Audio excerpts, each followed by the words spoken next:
Hello, Eduardo. How are you? Fine, Dr. Salama. Good to see you. It's a long time since we should try to do something face to face. Let's do it. Let's agree. Yes, Hi, Dr. Amr. Hi, Eduardo. Dr. Jensen. I agree with you, Dr. Amr. We need we need to see each other more often now. Yeah, sure. How are you, Dr. Johansson? Good to see you. I'm fine. Thank you. I'm good. I was unable to join the last few meetings because I had some health problems, but I'm much better now, alhamdulillah. Thank God, I'm much better. Yes. Yeah, It's good. It's good to see you. Good to see you. It's good to see you too. Thank you.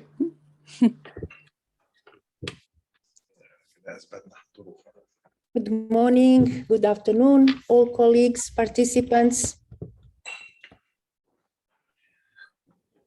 We are about to start our 11th peer learning webinar of the Project African Continental Qualifications Framework.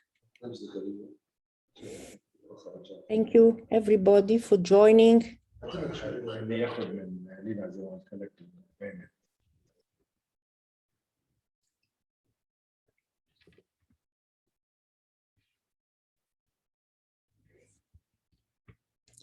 As always, let us wait another just 1 minute and then we start. There are always participants joining in the last minutes.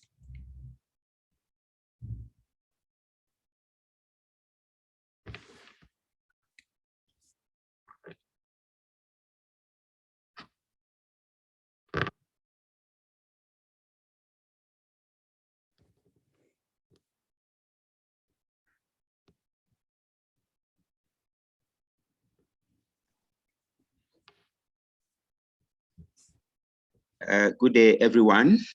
We just want to confirm that there is interpretation going on.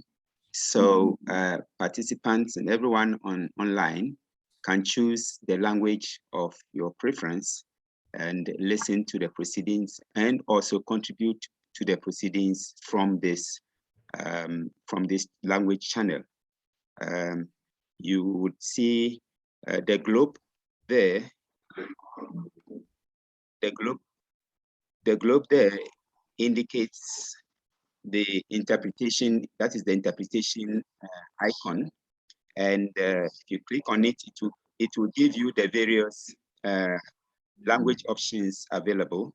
Therefore, then you choose your language and you remain in there.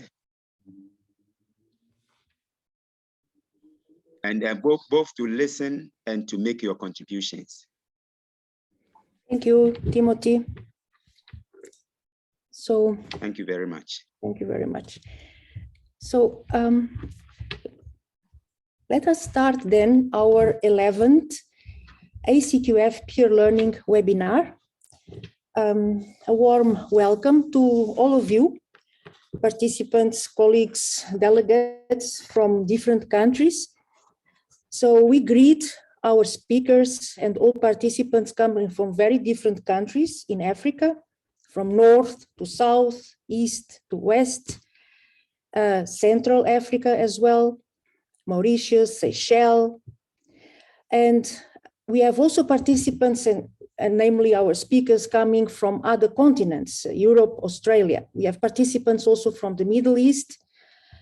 We have participants representing ministries, different stakeholders, organizations, the national qualifications authorities, experts, as well as the African social partners and a number of regional continental African associations. So as always, this peer learning webinar is a 2.5 hours interaction. It's of course a knowledge sharing on themes related with qualifications and qualifications frameworks and systems. And on the agenda, as we will see a bit later, we have 3 substantive sessions, presentations, as well as 2 discussion spaces as well.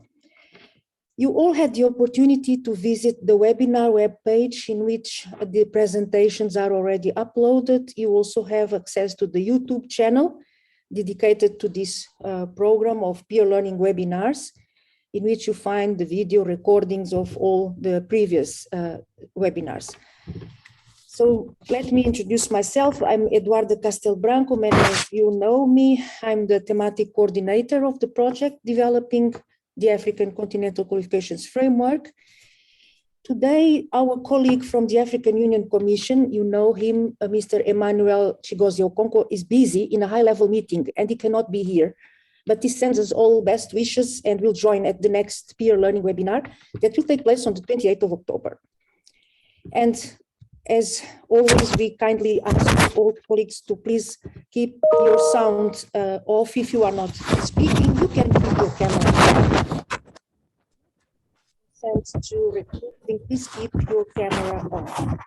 Thank you, Timothy, the team leader of our interpretation team, for having already explained everything about translation. So the interpretation available today in 3 languages as always.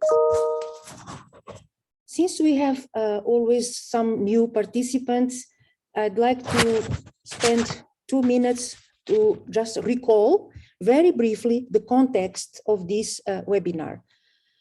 So this webinar is part of the capacity development program of the project developing the African Continental Qualifications Framework, ACQF.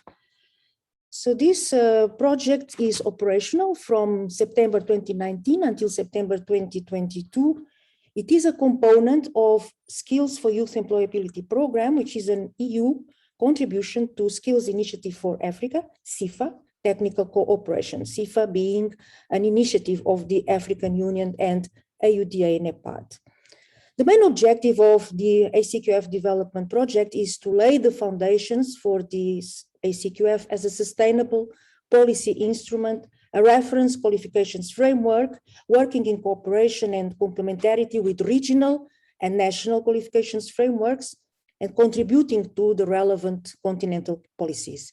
The main output of the project will be the ACQF policy and technical document with action plan and the package of ACQF guidelines. And we will talk more about them today, including in the session 4. The ACQF project includes, of course, the capacity development program and networking, analysis and evidence, and is based on a participative approach. Let me also very briefly remind that the ACQF is, of course, based on and is oriented to key African Union policies, especially the African Union Free Movement Protocol, free trade, so the African Continental Free Trade Area, the Continental Education Strategy for Africa, 2015, and also migration policy. Today, our peer learning webinar has a little bit of a different focus. It will be a thematic focus rather than country or regional NQF experiences as examples of quality assurance frameworks that has been a very strong the focus of our previous webinars.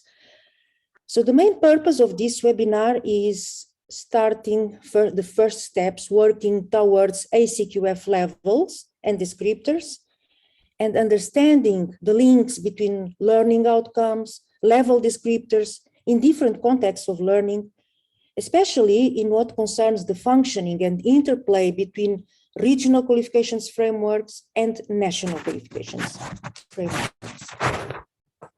I want just to remind and give a very brief overview of the very wide panorama of national qualifications frameworks and regional qualifications frameworks that have been shared, presented, discussed in the previous 10 peer learning webinars. So in 2020, as you can see from the first table, we had the opportunity to learn about 22 concrete cases, of them 5 regional qualification frameworks and 17 national qualifications frameworks. So, and these were cases from Africa, Asia, Middle East, and Europe. And again, thank you to all of all experts and institutions who shared this knowledge with us. And I'm glad to see many of you at this webinar again. In 2021, we started diversifying, opening up the thematic coverage of the peer learning webinars. So besides some NQF cases that were shared, for example, Namibia, Seychelles, and also in the last webinar, we will have also additional cases. We have been looking at experiences of quality assurance frameworks and systems, recognition of learning, recognition of qualifications, recognition of prior learning. Very important, we had a very rich session on National Qualifications Management Information Systems, databases of qualifications. And today, as said, learning outcomes, level descriptors, regional qualifications frameworks. We will also have a session on school curriculum, results of the school curriculum survey, preliminary results. So our three main sessions today, as you have seen from the agenda, very briefly presented here. So the first session by Jens Bjørnavold, sorry, there is a mistake, Jens Bjørnavold from CDFOP. So Jens will tell us, will share with us key lessons from Europe on learning outcomes. So from concepts to application in different contexts of learning and qualifications frameworks. Then we have Andrea Bateman. She will tell us about regional qualifications frameworks from a systemic perspective. And Andrea will present us some of the insights from the orientation note on Acqfs and an overview. And then the session 4 by Colleen Jafta will be then looking at the ACQF steps towards the conceptual technical design of the ACQF levels and descriptions. So very briefly on some of the important topics in each of these sessions today. So in the session on learning outcomes, the first one by Jens Bjørnavold, we will learn about the role and influence of learning outcomes at three main levels: national and European Union policies, another level governance, management of institutions, and another one, pedagogical reform. We will also learn about some main lessons, but also tensions and suggestions. Andrea will then lead us, guide us with some insights and views from the orientation note on Acqfs. As I said already, Acqfs viewed from a systemic perspective, so more than just pieces and instruments, but a more systemic view. She will also share with us dilemmas and wisdom on levels, descriptors, referencing, and learnings from Acqf experiences globally. Then Colleen will link the dots. We'll link the dots between learning outcomes, level descriptors in the context and purposes of Acqfs, especially the ACQF. Colleen will explore the results from this first ACQF survey on levels and descriptors, and sums up some key questions and challenges for further discussion as we move forward with the ACQF development. So a few words about this very, very distinguished panel of experts, our three speakers. Jens Bjørnavold, thank you very much. Jens is, let's say, maybe, if I may, the key expert on the conceptualization, the history, the implementation of the European Qualifications Framework. He's not, of course, the only one, but he really has played an important role. Jens has been working on learning outcomes. He has, for example, been a key author of the European Handbook on learning outcomes. He has been working on validation of non-formal and informal learning, also one of the authors of the EU guidelines on validation of non-formal and informal learning. He's been a key expert in major research projects of CDFOP at the EU level. For example, changing nature and role of VET, TVET in Europe, and the future of VET or TVET in Europe, two very important projects.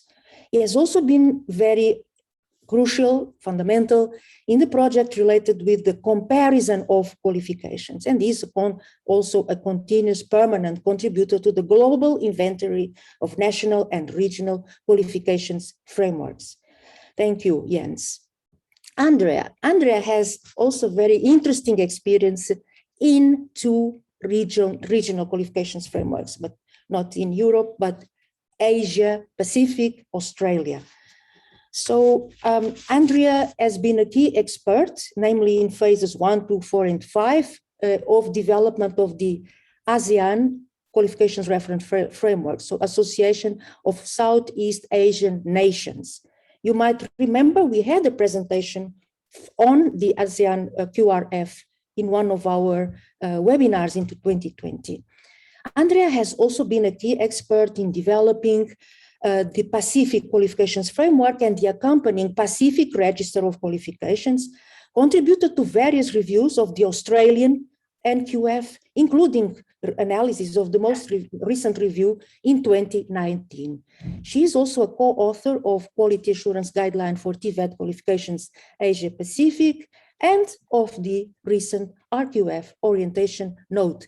Thank you, Andrea. For Andrea, it's quite late. She's in Australia. So thank you so much for being here with us. And Colleen. Colleen, with her more than 10 years experience, professional experience at SAQA, South African Qualifications Authority, she has been head of the International Liaison Department, also working in Registration and Recognition Department. And she played a major role in the alignment program of the Southern African Development Community Qualifications Framework. She's also a researcher, lecturer, and currently Colleen is also an ACQF expert working in no less than 4 of the 10 ACQF guidelines. Thank you, Colleen, also for being with us and for supporting. If you don't mind, I'd like to say a few words just about the first ACQF survey on learning outcomes, level descriptors, and referencing. It was a very short survey of just 1 week. It's still open, so we can continue receiving your submissions. So first, already, thank you to all of you who have contributed with replies. We had interesting contributions from Africa, Australia, Europe, from CEDEFOP, from UNESCO. And I simply wanted to note here also the countries that have specifically contributed, including also ATUPA, the Association of Technical Universities and Polytechnics in Africa. Thank you. This is not to take too much time, but I wanted just to note that, and this will be a matter discussed much more in depth in the presentation of session 4 by Colleen, ACQF is developing a package of guidelines and training modules, and you can see those 10 themes. They cover the most important, let's say, issues and aspects, dimensions of qualifications, frameworks, and systems, from learning outcomes, that's the number 1 guideline, to level descriptors, referencing, validation of learning, quality assurance, registration, databases of qualifications, monitoring and evaluation in the context of ACQF, communication, users outreach, innovation and technology in qualifications frameworks, ACQF, and finally, a more systemic view, guideline on qualifications, national qualifications frameworks, and systems. Colleen will talk more about this. I will not take much additional time, just 1 minute to say that the ACQF website is now in the final phase of testing and review, and next week it will be available online with much information about the research, the evidence, the analysis gathered by this project over this time, and of course a lot of information and sources for anyone to use from this capacity development program, networks, events, news, and a very interesting thing, naturally, the inventory of national qualifications frameworks of African countries. So I stop immediately sharing here, and I immediately would like then to invite our colleague Jens, and I will be sharing Jens' presentation. So just a second. So Jens, thank you so much again for your time, for your sharing of immense knowledge. Okay, I think you enlarge it perhaps. Okay, thank you, Eduarda, for the presentation, introduction, and also for the opportunity to be present there. I think probably I'm the most northernmost participant in this webinar. I'm actually working from Norway this week, so we span north-south here, certainly. Just a word about my presentation, because I will try to dive into the issues regarding learning outcomes, perhaps on a more general way. Of course, this is highly relevant to the discussion on level descriptors for the regional frameworks, but also for national qualification frameworks. But I will, in a way, only indirectly come to that, and will perhaps make some comments towards the very end on how my presentation and the issues, the challenges, the tension, but also the possibilities, in a way, fit into this issue of level descriptors and how they can be used in qualification frameworks. Just to start with, the definition of learning outcomes as we use in the European context, it's very simple. It's a learning outcome. It's a statement of what a learner knows, understands, or is able to do following the completion of a learning process. So, of course, this is a simple definition, but it's also a very consequential definition because it draws the attention to the individual and what the individual, the learner, is supposed to, is expected, actually has understood, is able to do and know. So the focus, instead of focusing on what we teach, what kind of books we read, we focus actually on the learning process and the implications and the impact this learning process has on the individual. So the definition is important, and I just sort of say, want to stress that this definition and its kind of focusing on the individual has a lot of implications, which I will try to address throughout my speech. So you can shift to the next slide.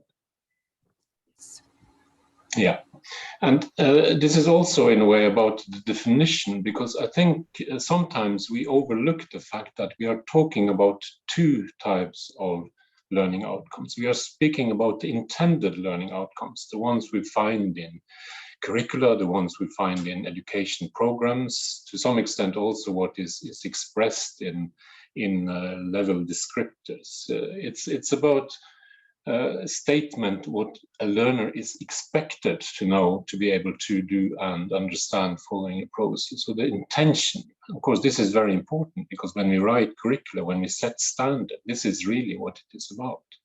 But of course, when we then assess the individual, when we look at the ability of this person to actually carry out a piece of work, to do a task, then of course we speak about achieved learning outcomes. What kind of knowledge, what kind of skills, what kind of competences are actually now held by these individuals. So it's very important to keep this in mind, and there is always a kind of a feedback loop between the intended learning outcomes as we define them in curricula, for example, in programs, and the actual learning outcomes as we see them in practice as held by the individuals. And I think when we speak about using learning outcomes to define qualifications, to orient education program, this feedback loop between the intentions and the actual outcomes is really essential. We have been doing quite a lot of research on that, and also on the national and system and also European level. How can we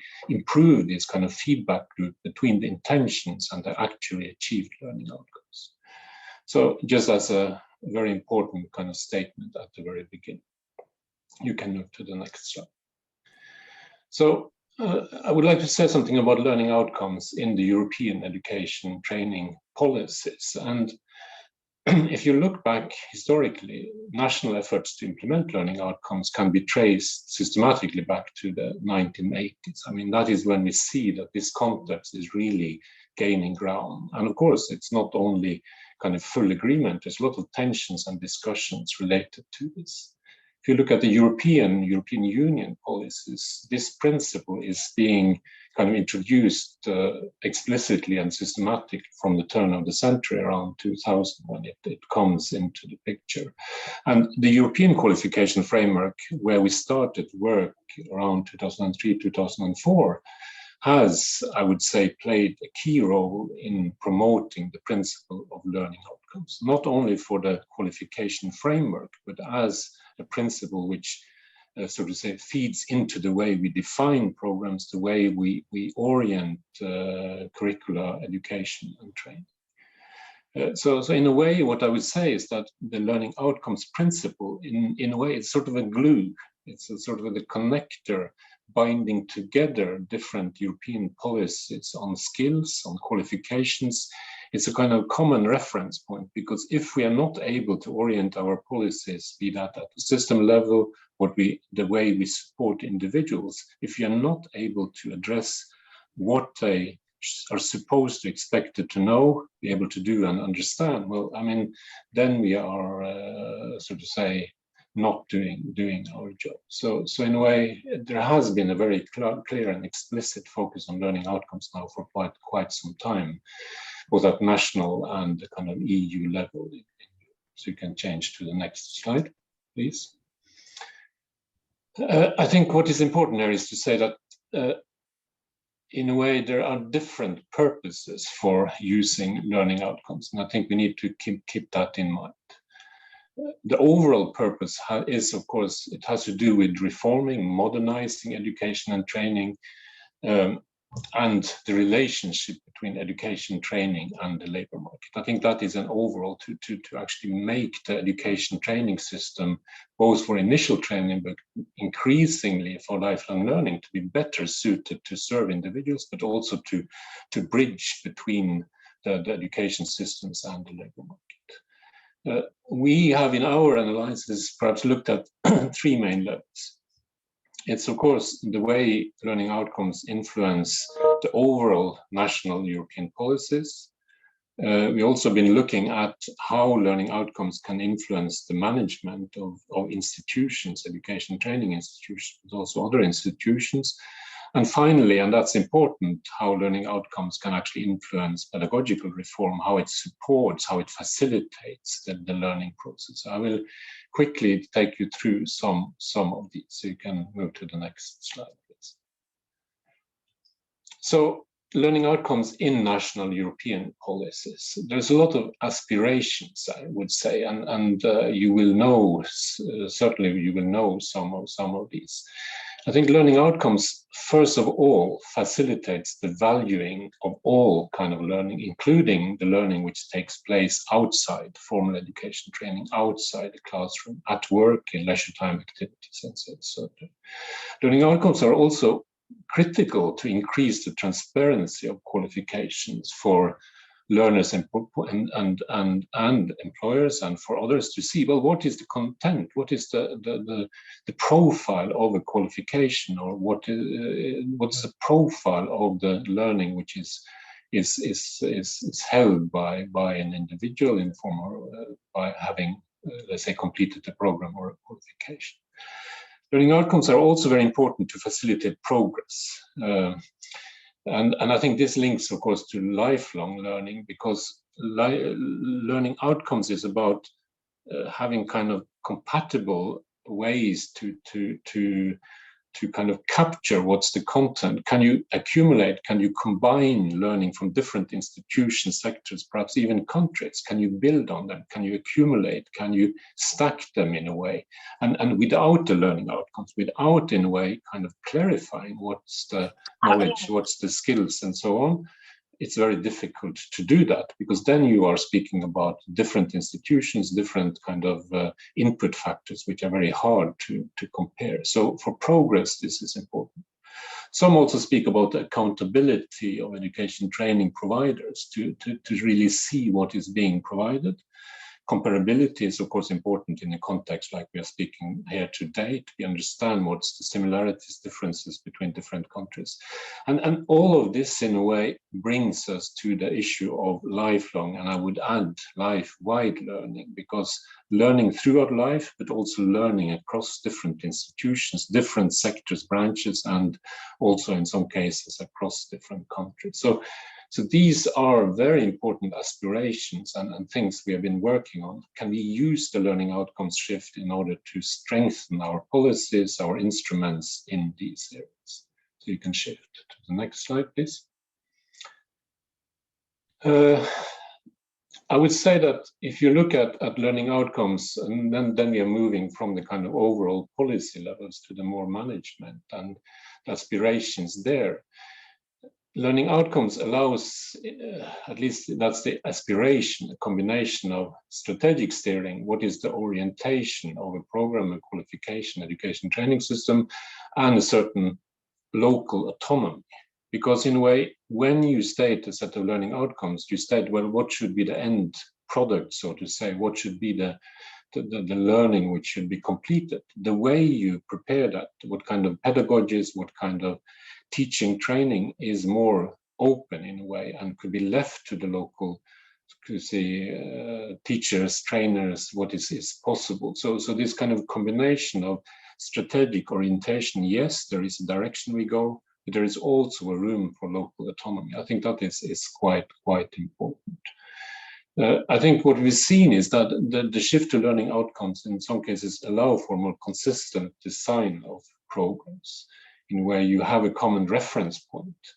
And it also forms an important part of quality assurance. And I think what is also important to say is that, of course, learning outcomes and learning outcomes approaches are sometimes criticized for this, that it is linked to other kind of management traditions like management by objectives and new public management. But as I would come back to later, this is not so, it's a little bit simplistic, and I will come back to that. I think the final set of aspiration, and that's the third level, is important here, and that has to do with the pedagogical reform. I think now I got the translation into my ears. Yeah. As regards the pedagogical, and then we are getting closer to the individuals, I think the learning outcomes are important as they are helping to clarify the intention of the teaching and learning process. What is expected from the learner, you have to write that into the programs and the curricula. And I think it's a way of facilitating potentially a more consistent alignment of teaching, learning and assessment, and of better design of teaching and learning methods. And I think what is important, and that's what I started with, is that it really facilitates a more learner-centered process. So these are kind of aspirations. I mean, and I underline the term aspirations. This does not mean that in the European context, the last 20, let's say 30 years, these aspirations has been fulfilled. And I will gradually come to some of the challenges and tensions and so to say, yeah, problems linked to that. But we can then move to the next slide, please. Yeah, just a bit of a kind of a commenter in a way. What is the basis of what I'm speaking a bit here? CEDEFOP has been carrying out studies very regularly to look at the shift to learning outcomes. What is actually happening? There's basically three main studies, and you can download them from our website. There's a study from 2009, there's one from 2016, and there's one recently published in 2020, where we have looked very systematically at this shift. And I think these three studies show that there is a gradually reorientation of European education training policies at the overall policy level, not least due to the qualification framework, but also the way learning outcomes influence programs, curricula, and also then to some extent influence the the management of institutions, but also, of course, the pedagogical practices. And I will just quickly take you through some of our observations regarding these things. I don't want to use too much time on it, but I will at least give you a glimpse into this. So you can change to the next slide. First of all, I want to focus a little bit about the different sectors of education and training. As you know, the European Qualification Framework is a comprehensive framework. It covers all levels of qualification, all types of qualification, which I think is also the aspiration of the African Continental Qualification Framework. But if you look at the different sectors and how they have kind of taken up learning outcomes, if you start with the vocational education and training, or TVET, as many of you would say, we see that the learning outcomes approach is well established in European vocational education training. I think that's been traditionally the focus on competences, the focus on practice-based learning. You always have needed to be clear about what kind of knowledge, what kind of skills should actually be the result after a learning process. So I would say that almost all countries are now referring to learning outcomes, or some use the term competences, as fundamental to vocational education training, the way it is defined, the way it is oriented, the way it's reviewed and renewed.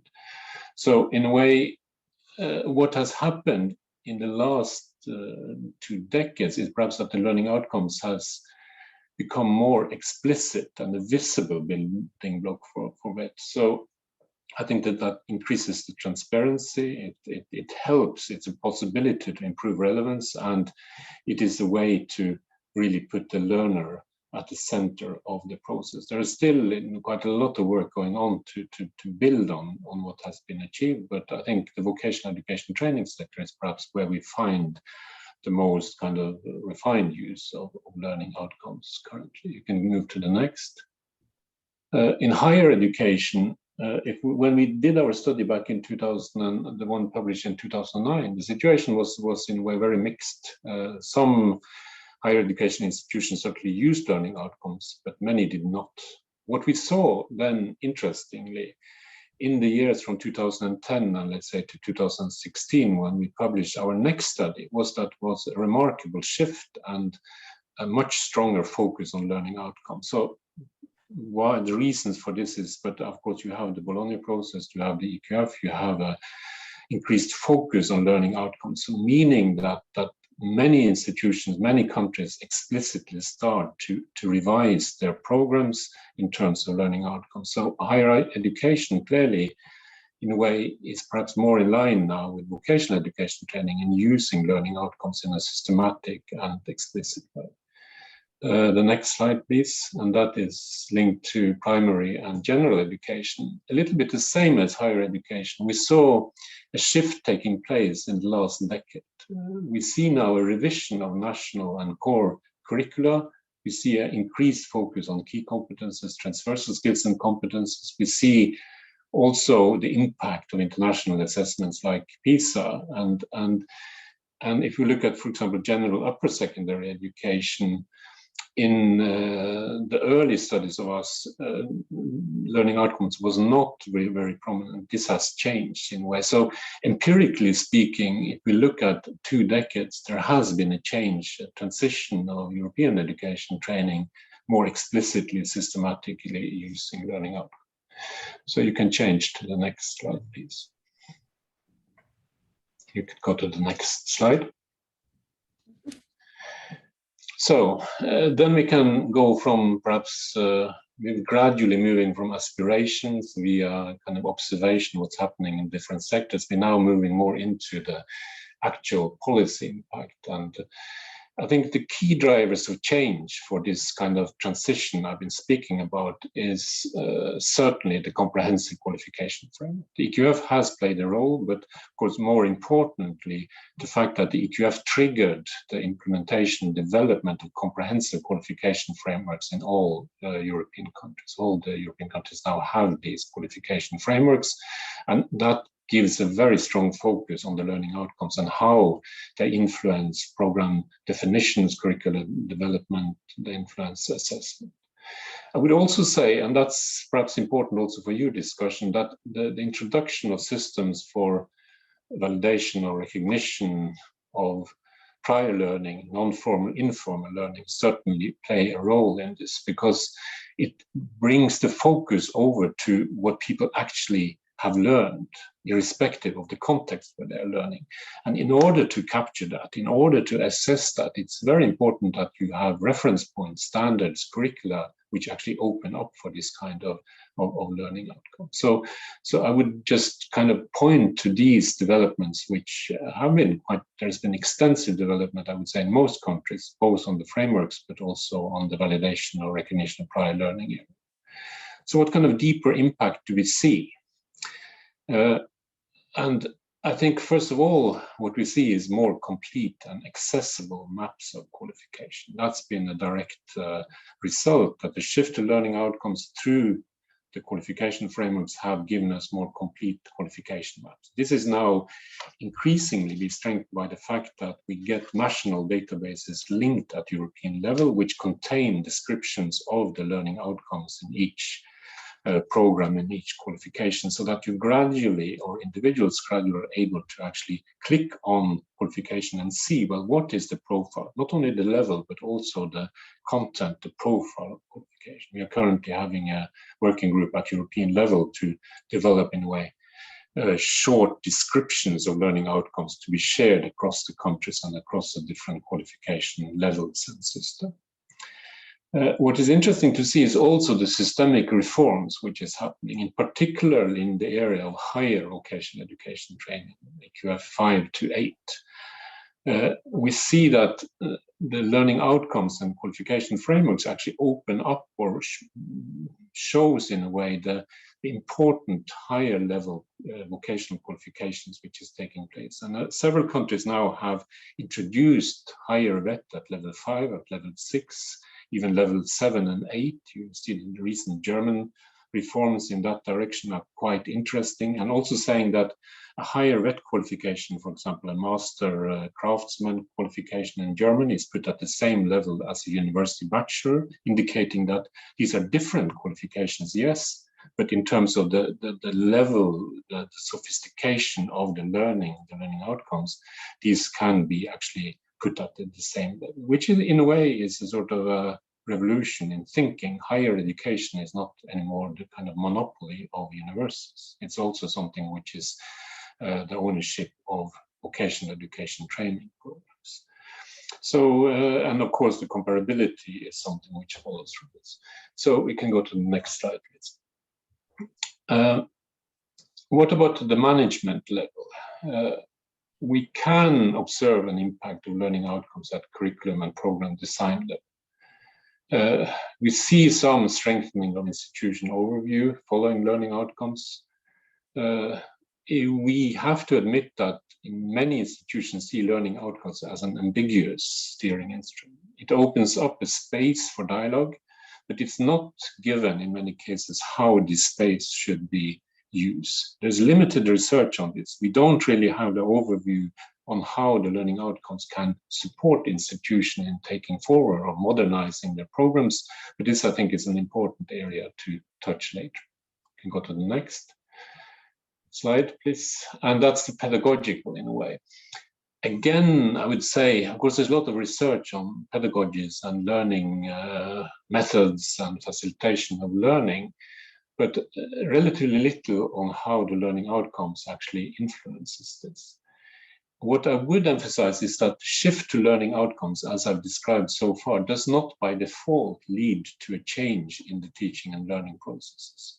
A shift may create a space for change, but implies alignment between three factors: the definition of the intended learning outcomes, how this is done, it's the choice of teaching and learning methodology and approaches, and is, of course, also the engagement of students and learners, and I would say also teachers, that the motivation here is quite important. So I think in this area, we shouldn't take things for granted. Learning outcomes can, but it does not automatically trigger change in this area. I mean, this is probably no news to you, but I think it's important to emphasize, because we, in a way, working with qualification framework, look at the kind of the macro level of policy development institutions, but in the end, these kind of system level changes need to kind of trickle down to this level of teaching and learning. And the question is what it does. And I think we still have quite some way to go to see how can we use the potential of learning outcomes for this. So that's about the pedagogical impact. You can now go to the next. So in a way, to draw some conclusions about this sort of say, travel through the developments, learning outcomes, oriented learning outcomes, they should not contain or restrict it. Learning outcomes statements should not be understood as preventing learners to go beyond minimum expectation, and learning outcome statements should assist teachers. And it's a question for the pedagogical area to find the balance between the prescriptive and the descriptive. But I will come back to that in the very final comments in a way, because we see you cannot take it for granted, but we also see there are some important principles to address when we are speaking about using learning outcomes at a level of the learners in terms of promoting teaching and learning. You can move to the next slide, please. And that is then leading me to the final part of my speech here. And these are about the key lessons we have drawn from learning outcomes. There is this handbook on learning outcomes we published in 2017. We are currently working on an update on that, but I think the slides I'm now presenting to you in a way kind of concentrate some of the key messages. The first one is alignment, because the success of learning outcomes depends on an alignment between learning outcomes written for qualification frameworks. How do they influence, or are they influenced by occupation standard, by the education training standards, the curricula, the teaching training, assessment requirements? So in a way, we could say that, well, we develop a qualification framework, be that the African, continental, European Union in a way, and we focus on that. But that would risk in a way to leave the learning outcomes as kind of isolated statements, which are not in a dialogue and not intervening with the actual, so to say, education, training, learning process. And this alignment and the dialogue between these different purposes, these different areas where learning outcomes are used is really essential and, of course, very challenging.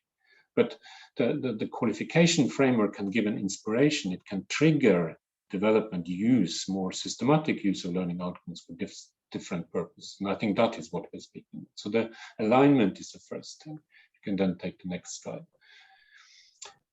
Theory matters, and the writing of learning outcomes operates in a tension between schools of thought. And I think it's interesting to draw attention to this. It's sometimes said that we have one is a sort of a behavioristic tradition which emphasizes learning outcomes as certainly result-oriented. I think that is a general point, but full-ended, clearly observable, and objectively measurable. Very often you see in guidance for learning outcomes, they should be observable, they should be objectively measurable, they should be clearly kind of, sort of say, as I say, full-ended.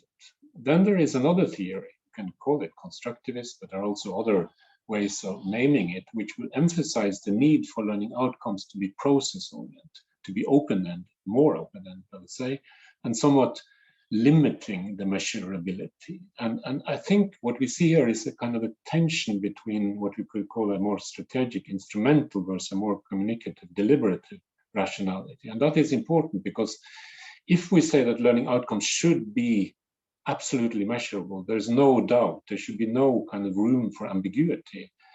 Well, I think that's a problem because a lot of learning is process. A lot of learning is ambiguous. We need to open up this space for learning. And I think this discussion of this tension is actually quite important, but I cannot go into that now here. So we can move to the next slide.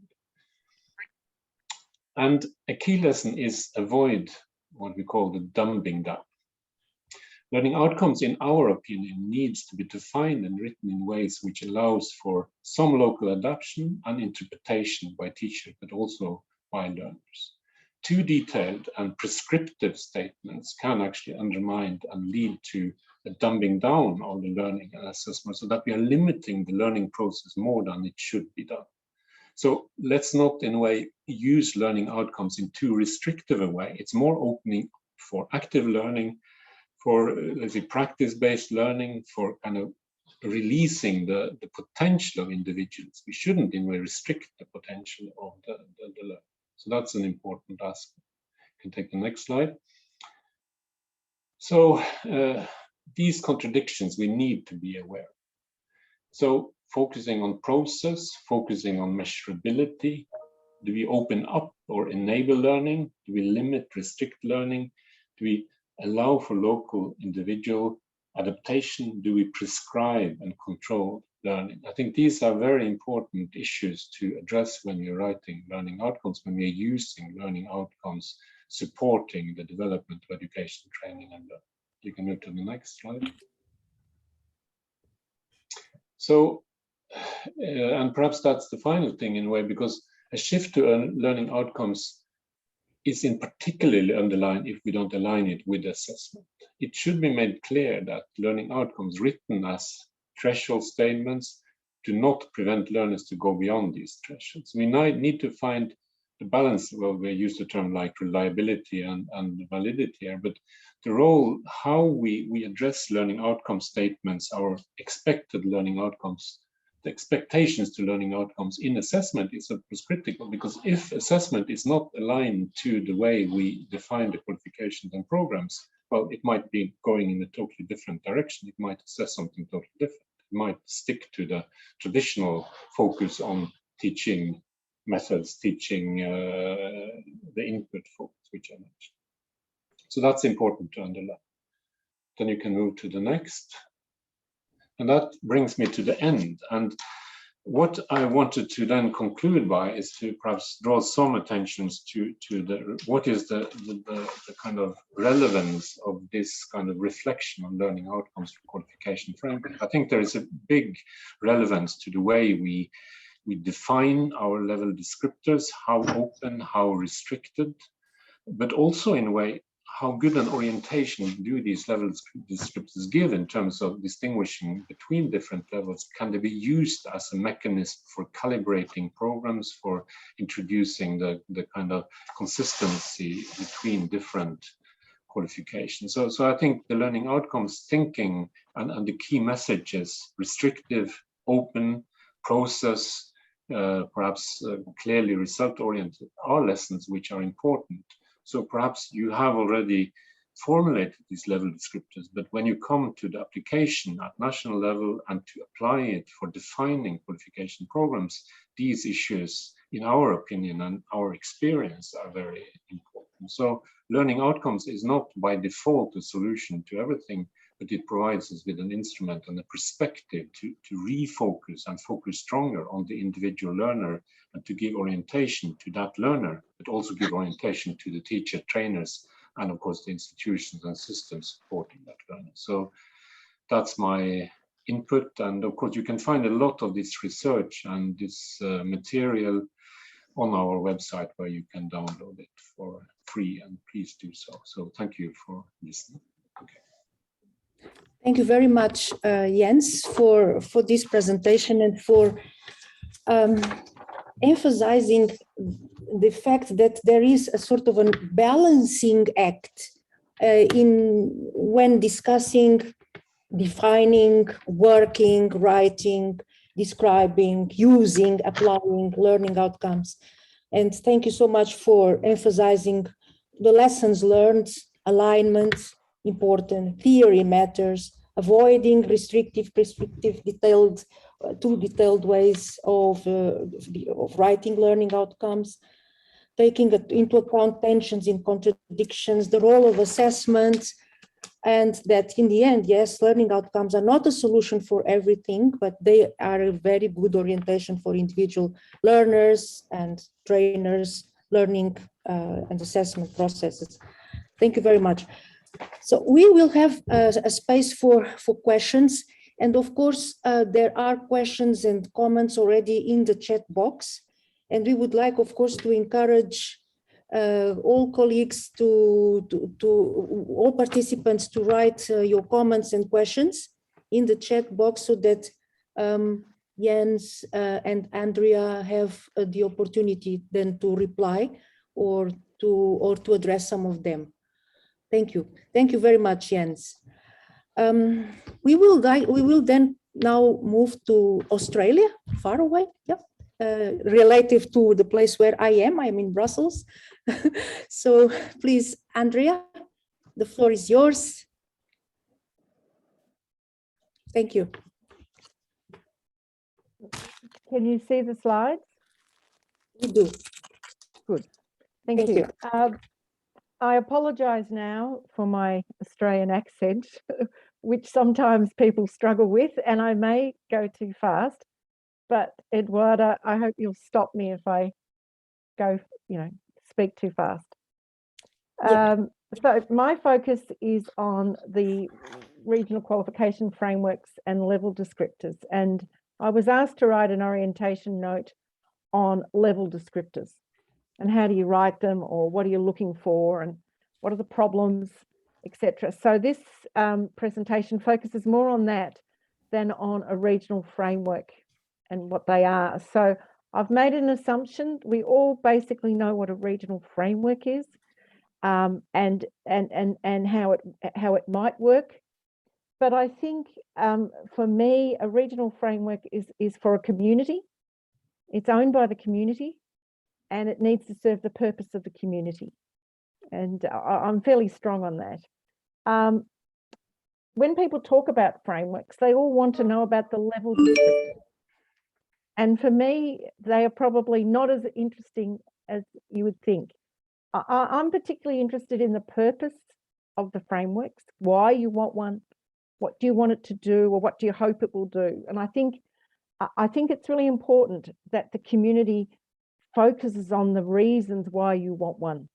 So for me, there are key features, and I've put them up on the screen here, but in a way, the purpose is highly critical. Once you can define your purpose, it can help you with your scope and your level descriptors and how you want to link with quality assurance. How do you want to govern? So it's very important. And I've just put up some examples here. Improving the quality of qualifications within countries, or transparency between qualifications between countries, to build trust, student and labour mobility, promote formal learning, and I'm sorry about the acronyms, formal learning, non-formal learning, informal learning, whether it will cover all sectors. I tend to think about whether it will cover all forms of learning, rather than people talk about does it cover all qualifications in different sectors. I think for a regional framework, you've got to step back and say, what is it? Do we want to cover all forms of learning? Some frameworks have quite clear principles about what the role of this framework is, in the sense of what will be its impact, or what may be unintended impact. And they may be implicit or they may be explicit. And the ones that I know quite clearly, for example, in the Pacific Qualifications Framework, it was really strong that whatever we did not impinge on national sovereignty. That was quite clear, that the framework was an understanding. It had no formal impact, or could not have formal impact. It may have impact, but it was not an intended or a forced impact. And as Leanne said, it wanted to be a neutral influence. So both of those are saying much the same thing. They're saying that this is an agreement, this is what we want it to do, but we're not going to force any features onto any nation. And I think that's an incredibly important point. Level descriptors, everybody puts their eyes here, because most frameworks, regional frameworks, want to have their framework to work as a translation device, to understand the qualifications between here and here. And you should know that diagram by now. The other one is linkages with quality assurance. How do these frameworks link? And the ones I've been involved with do it differently. Is it quality assurance criteria? Or is it a linking with a regional quality assurance framework? Or how is this? people don't often think about the quality assurance in regional frameworks because they're focused on the level descriptors. But really, the quality assurance and how you link with quality assurance and how the countries explain their quality assurance is what builds the trust, in my view. And then you've got to think about the governance arrangements of these frameworks. Depending on the community, how the community functions, how the community is created, will also affect how the governance arrangements work. And the other thing I think is really important here is the frameworks are about coming to an understanding. So things like definitions are really important. And so they underlie everything else that you do, everything else you write. If you look at the Eqf, there's clear definitions there. Although there has been a little change in the last iteration, but the definitions are important. They don't have to be definitions that are understood by outside your region, but with inside your community. So I think that's important. The referencing approach I discussed a little bit in the orientation note, but I think whatever term anybody uses, you have to go below that to work out how and what the referencing process or how it works is. Does it culminate in a referencing report? Does it look at the qualifications framework, plus how the country quality assures their qualifications across sectors? Or is it an alignment exercise and an analysis of how you work? Or isn't it just an alignment activity? The Pacific was an alignment activity. So, and that was probably about capacity and funding more than anything, financial constraints and the constraints of being in the Pacific in a small island state. But the referencing criteria is generally what is seen within the Pacific, within the regional frameworks. Pacific don't have referencing criteria. Again, probably of a developmental issue. But having said that, they do have a quality assurance framework and a qualifications framework, which they have used as their understandings.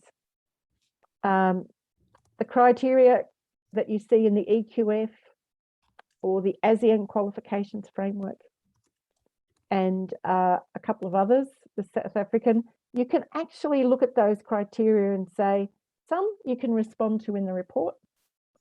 Some seem to be more process orientated, things I have to do. It has to be one report, or I have to load the report onto a website or make it public. They're more procedural or process orientated. And in some, there's what I call post-referencing obligations about what you will do after you've referenced, how you might use that information or what you might do with your certificates, diplomas, etc., how you might comment or reference to your framework. So I think sometimes, and I've been looking at this a bit lately in another framework, is that it's quite possible, I think, to have less criteria than what we see. Mm-hmm. That's a little simple comment from me. In terms of levels, in terms of what the level descriptors are for a regional framework, I think for me, they're heavily influenced by the purpose. If that will almost impinge on everything else I do if I develop one. The scope and the principles as well, but the purpose. What do you want to do? What do you want this thing to do? And I see level descriptors as levels of learning complexity or levels of learning outcome complexity. And I think I made this really clear to Eduardo one day because I wasn't sure when I was writing whether I should say things that I really think. For me, it's not about learning progression. They're about learning levels of complexity. So that's my particular view. How many levels? Look, I think you've got to go back to the primary purpose. What was your purpose? And I asked this question, I've asked this question in the Pacific and in ASEAN, and they gave me two different answers. But at the end of the day, is it to bring your community together? Or is it to link with other national frameworks somewhere that you think are incredibly important to your region or to another regional framework? One of the groups I've worked with wanted to link to two national frameworks. The other one wanted to link to a regional framework. So they had a reason, and it was quite clear. And that alone affected the levels. How many levels? So the problem you've got, I think, in this regional framework is you've got 55 members, and you've also got regional frameworks in there.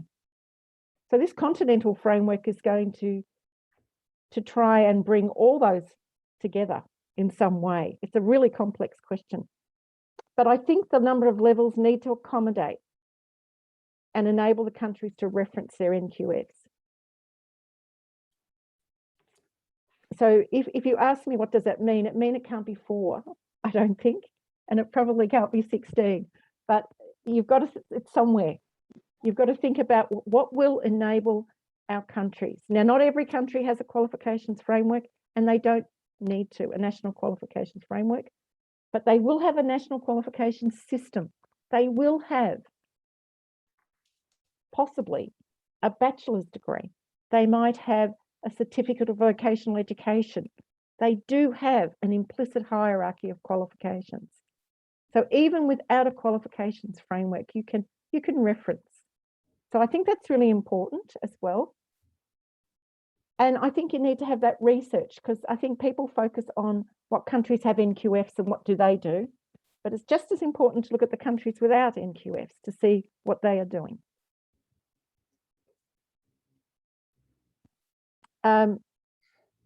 If we're talking about level descriptors for national qualifications, I get very edgy.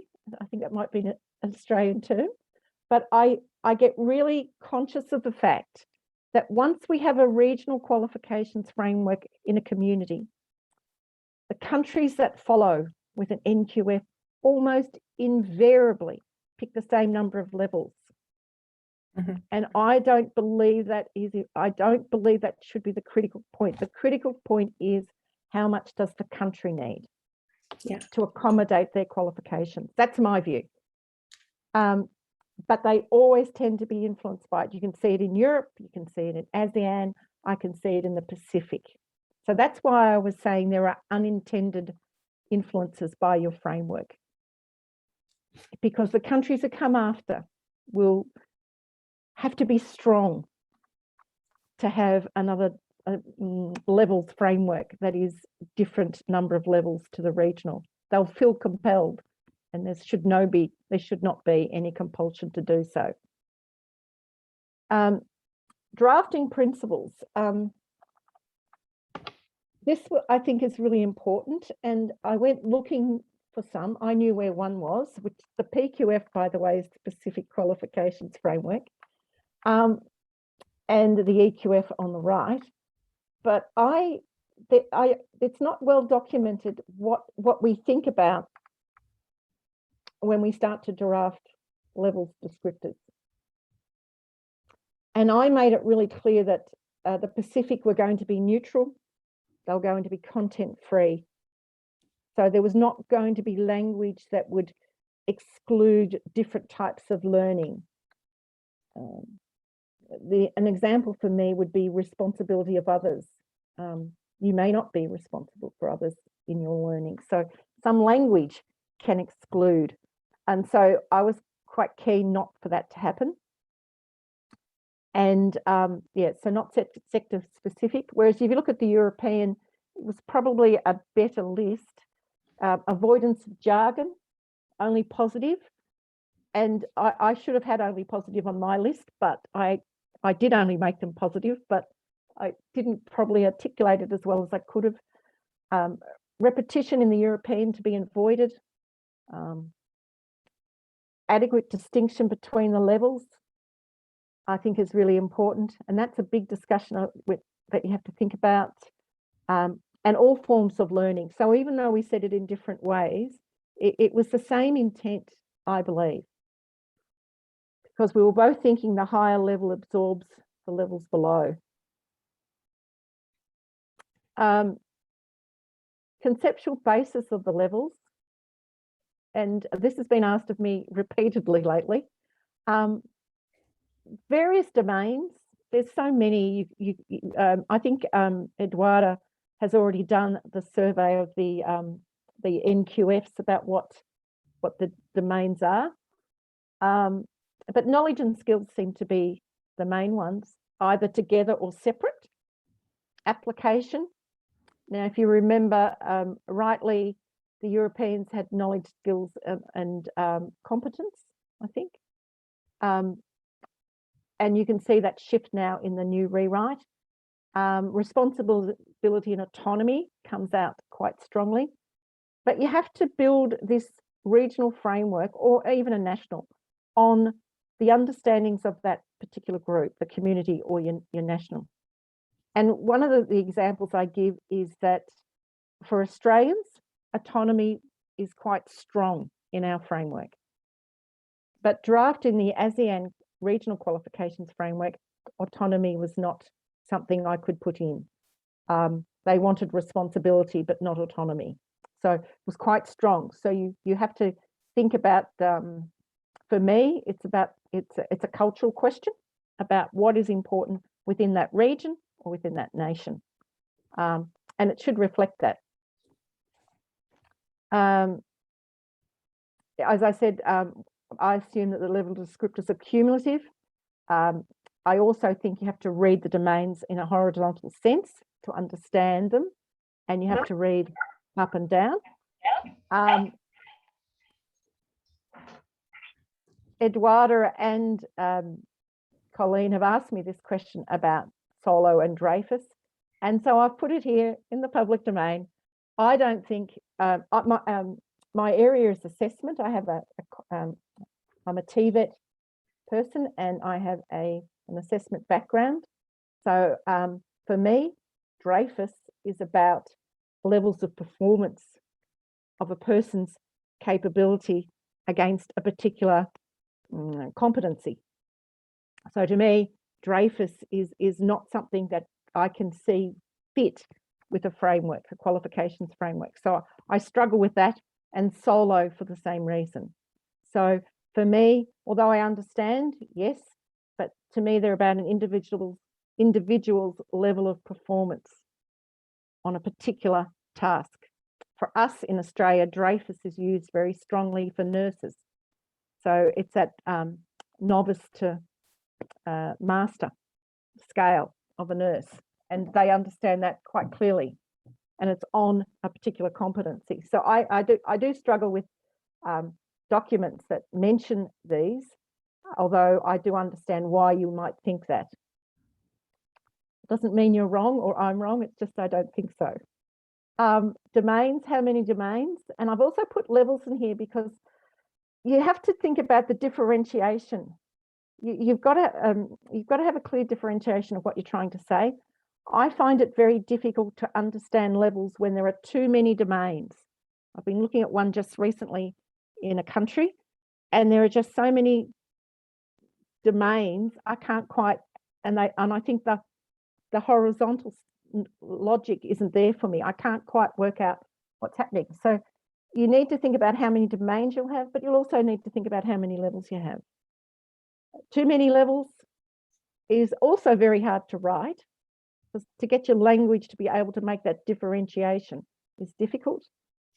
And you need to begin on your domains is something that you need to discuss with your community. And you also need to be clear on your definitions. What do you mean by knowledge? What do you mean by skills? What do you mean by responsibility? Or what do you mean by competence? Because whenever I looked at the Eqf being that trained the way I have been, to me it was application, but that's okay. So clear definitions, clear understanding before you start drafting, I felt was really important. And you need to be able to accommodate your member countries. I think that's your aim. Linkages to quality assurance. For me, again, I'm influenced from where I come from, but we have level descriptors and qualification type descriptors. So we're quite clear. We've got our level descriptors, and then we describe a bachelor. Now, most frameworks will describe a bachelor.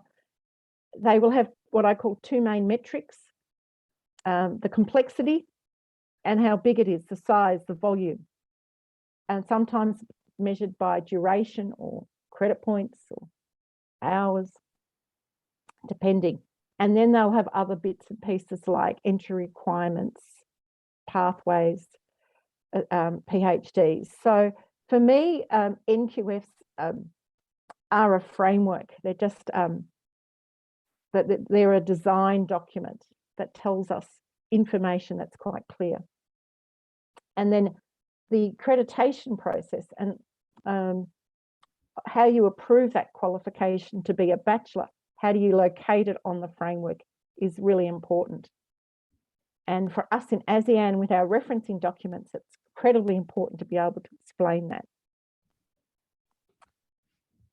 Linkages to quality assurance in regional frameworks is, as I said before, can be through the criteria or can be through a linked framework.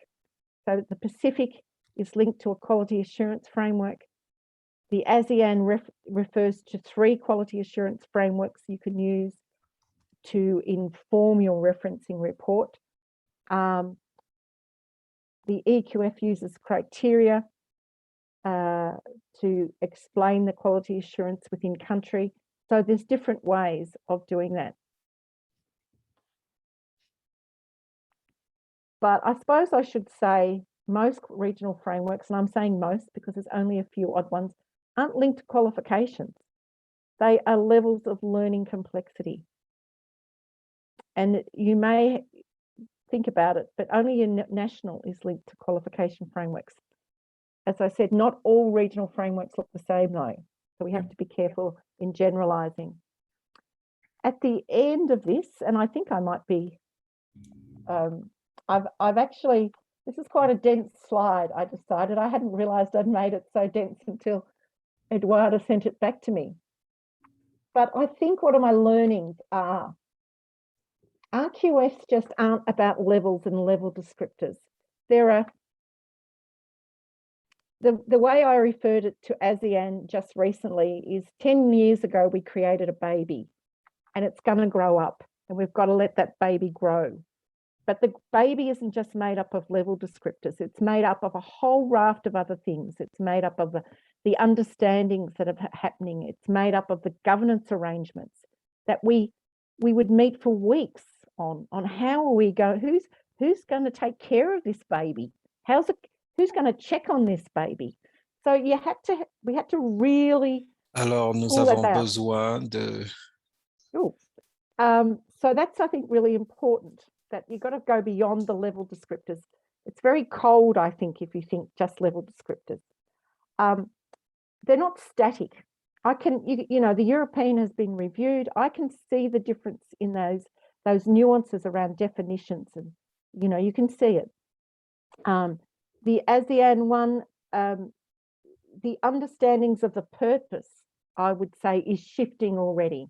We endorsed it in 2015, and I would say as the community grows in knowledge, what they want to do with it, because their aspirations were very high originally.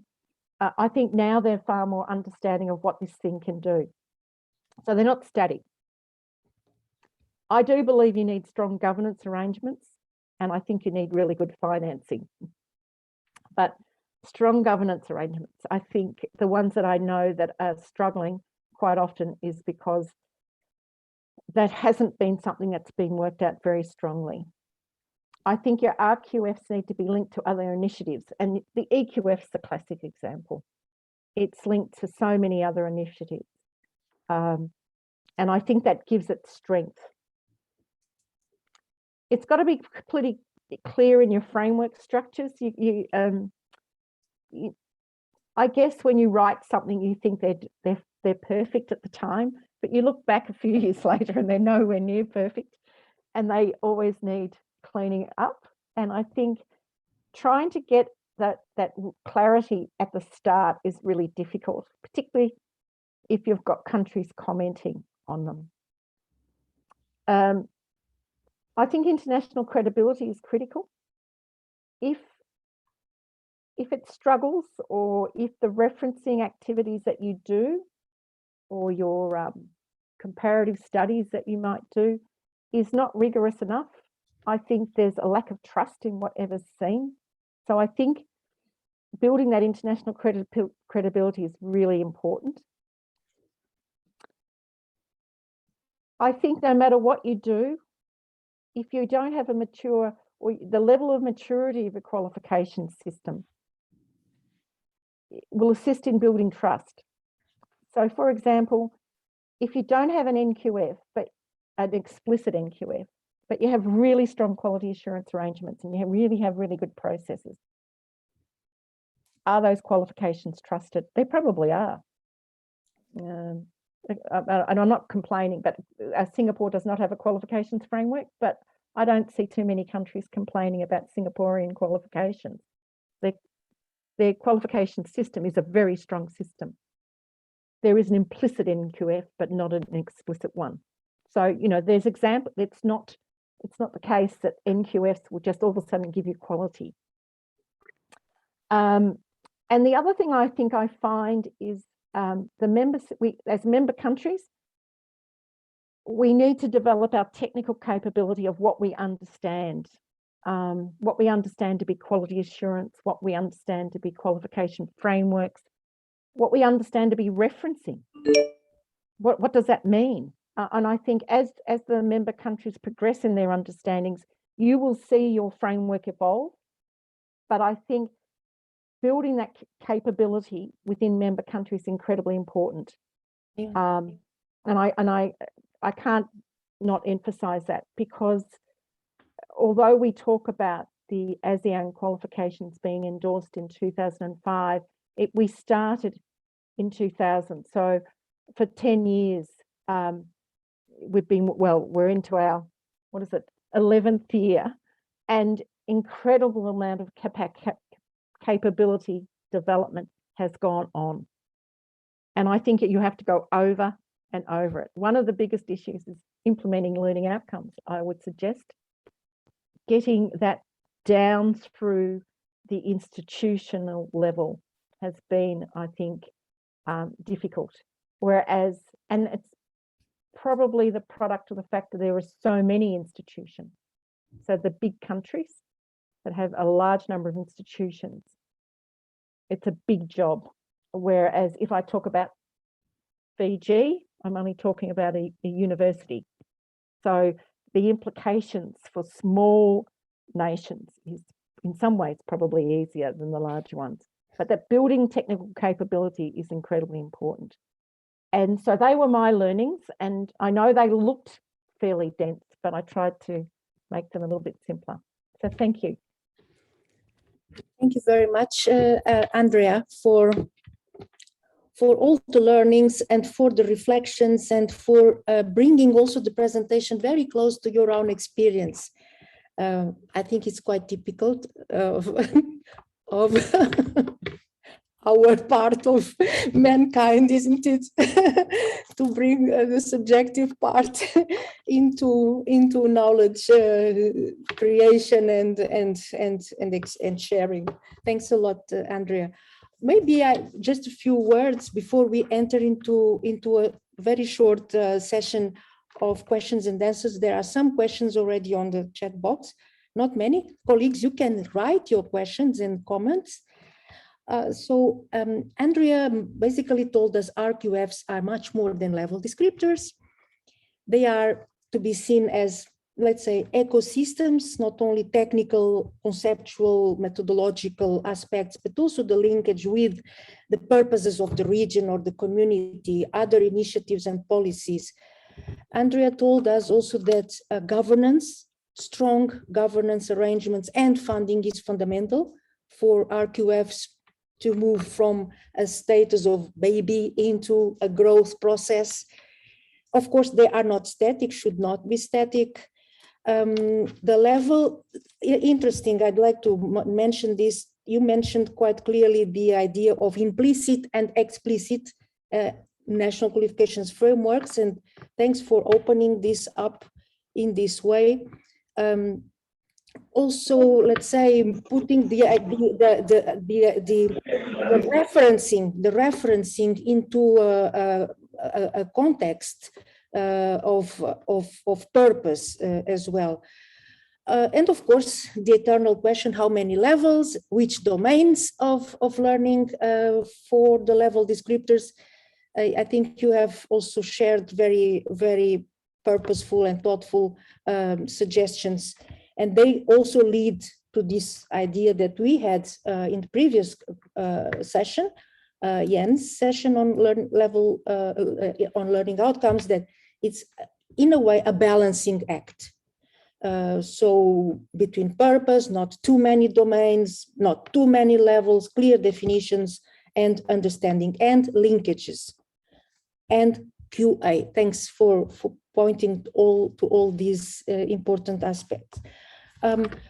We have questions, and you colleagues, you might have some questions still. Participants, please do not hesitate, use this moment. I'd like to mention here two questions. One comes from Senegal, and it is actually the two questions we have so far are for Jens. So Jens, one question is a bit about the Nqf and level and learning outcomes, and comes from Senegal, from the Quality Assurance Agency of Higher Education in Senegal. So our colleague Abdou asks, what is the level of application of learning outcomes in higher education in the context of the Nqf, so higher education, and also how does the higher education sector, if we can call it, adhere and apply national qualifications frameworks, principles, and how does the higher education sector also, let's say, how well is it embedded in the implementation of Nqf? So I'm a little bit interpreting the question, but so the question is about higher education, level descriptors, Nqf, Nqf. So, okay. This is one of the questions first. Should I respond to that first? Yeah, I can do that.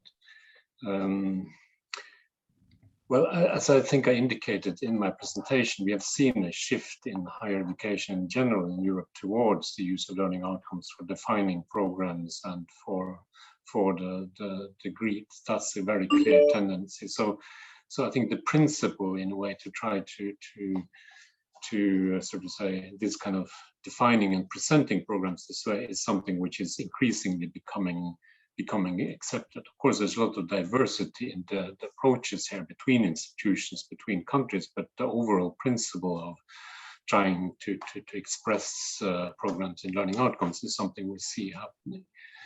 As regards to qualification frameworks, in Europe, you have had this situation, perhaps from my side, I would say it's a little bit unfortunate situation that we have had two frameworks. We had the Bologna process, where there is for higher education, or basically the bachelor, master, doctor, where you had a qualification framework for European higher education. And then you have had the Acqf as a sort of a comprehensive qualification framework covering all. What was stated at the beginning in 2008 and also reiterated in 2017 in the revision is that these two frameworks are compatible and work together. What has happened in practice in the last, I would say, 10 years is that when countries have developed a national qualification framework, they have referenced these to the Acqf.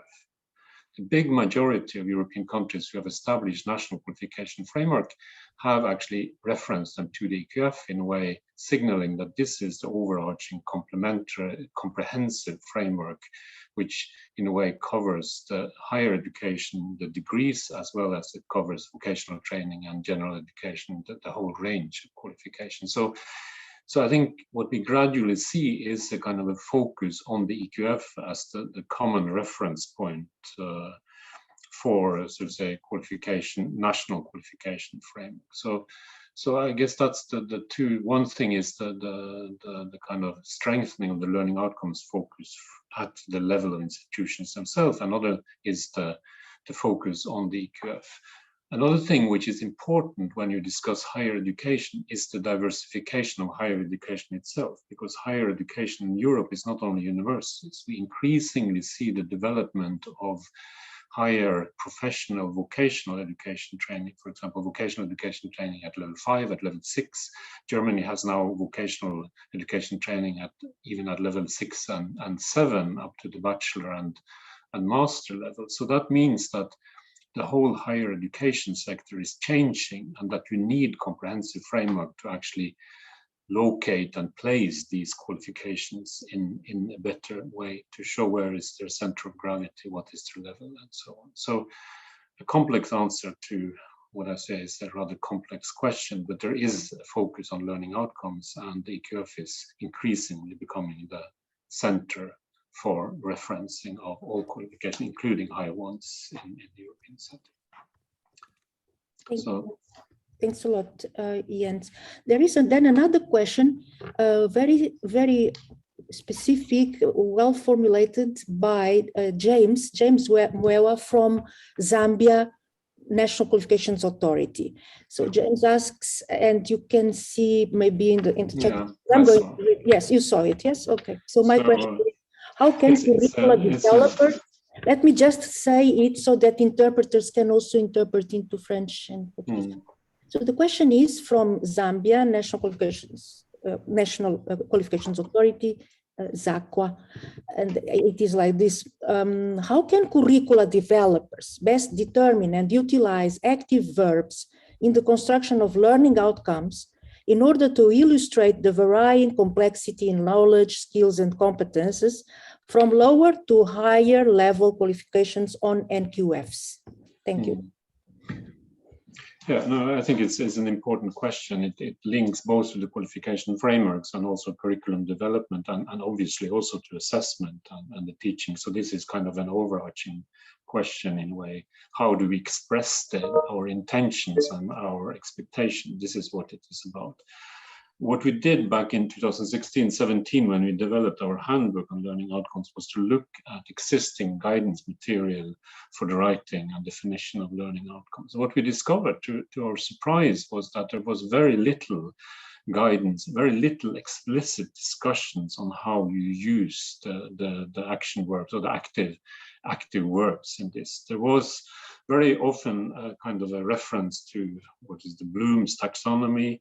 There were some references to the need to be kind of measurable, to be objective, but surprisingly little kind of explicit discussion on that. So what we tried to do in the first handbook was to provide some examples on different alternative ways of using action verbs, and that is also a key message in our new handbook on learning outcome, where we want to provide examples of the different action verbs you can use and how they express kind of different meaning. I think that the key point is actually what I said in my presentation. Are you sort of say restricting the learning process? Are you opening up the learning process? And this needs to be balanced with a kind of precision in sort of say articulating what you are expected. And I would say that, of course, the active verbs are important, but the active verbs always have to be combined with a focus on the individual learner. They have to be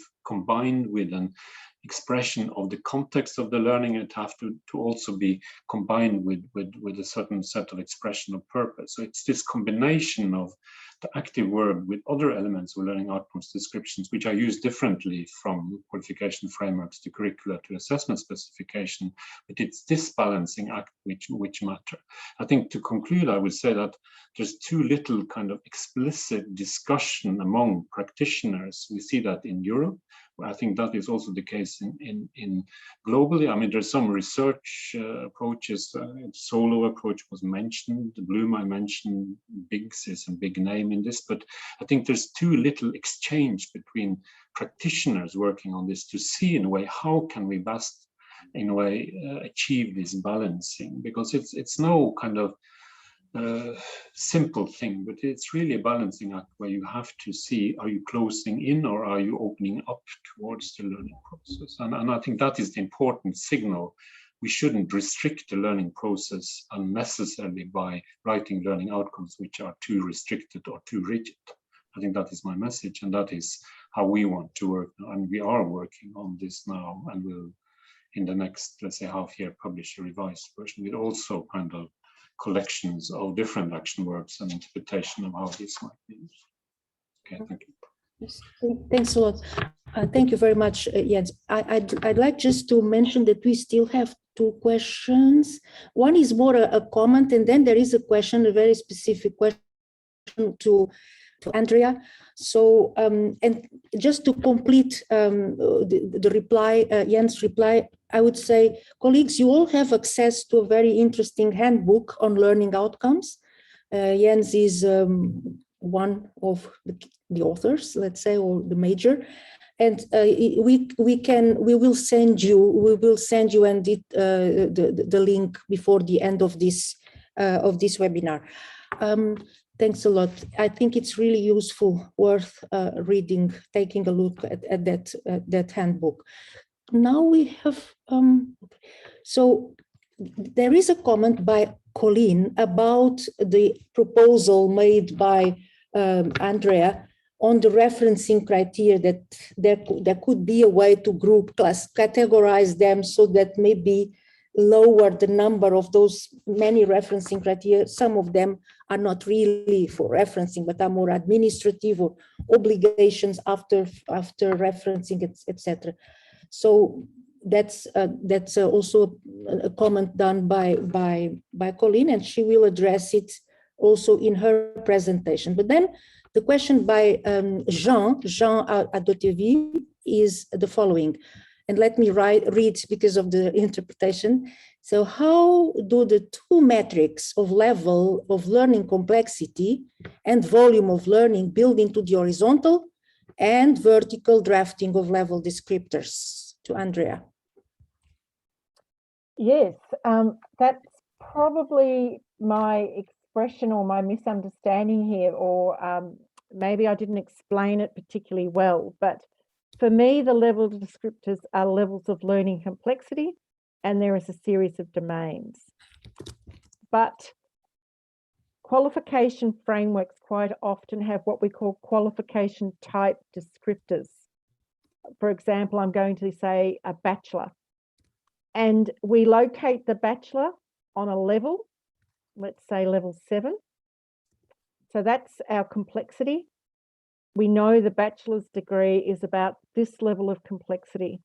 The other metric is how big it is in terms of, and this is not, it doesn't come from the level descriptors, it comes from an understanding, or it may be of how you describe them. Australia describes them in duration. So we say a bachelor degree will be between 3 or 5 years, depending on medicine is 5, Bachelor of Literature is 3. So it just depends, but the level of complexity is the same. So the qualification type descriptors have those 2 metrics. So the level descriptors are your understandings of how many of what your qualifications look like in your country, what qualification types you may need to accommodate. For example, Australia has more than 10 qualification types, but some of them have the same level of complexity. So they sit, or they're located at the same level, but they have different durations. They sometimes have different purposes. So your qualification types are really informed by those 2 main metrics. And some countries use credit points. Some countries, I've just looked at one recently, and they use duration and credit points. So it can be very difficult to unpack that. So I always send people to New Zealand's qualifications framework, only because it's a very neat, tidy, simple one to read. It's not ours is very lengthy and very wordy, typically Australian. I think that question, maybe I might have helped you in the answer. Let me know if I didn't. Thank you very much, Andrea.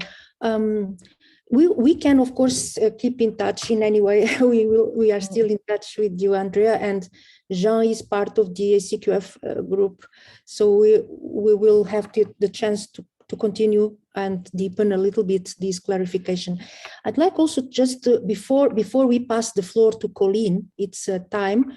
I'd like then to just mention that the president of Mozambique Council for Quality Assurance and Accreditation in Higher Education, which is also the council coordinating the development of the comprehensive national qualifications framework of Mozambique, is saying in the chat box that these conversations today are extremely useful for the ongoing process in Mozambique, and that sometimes we tend to go into too much discussion of administrative aspects and not really understanding very well, deeply certain concepts and elements to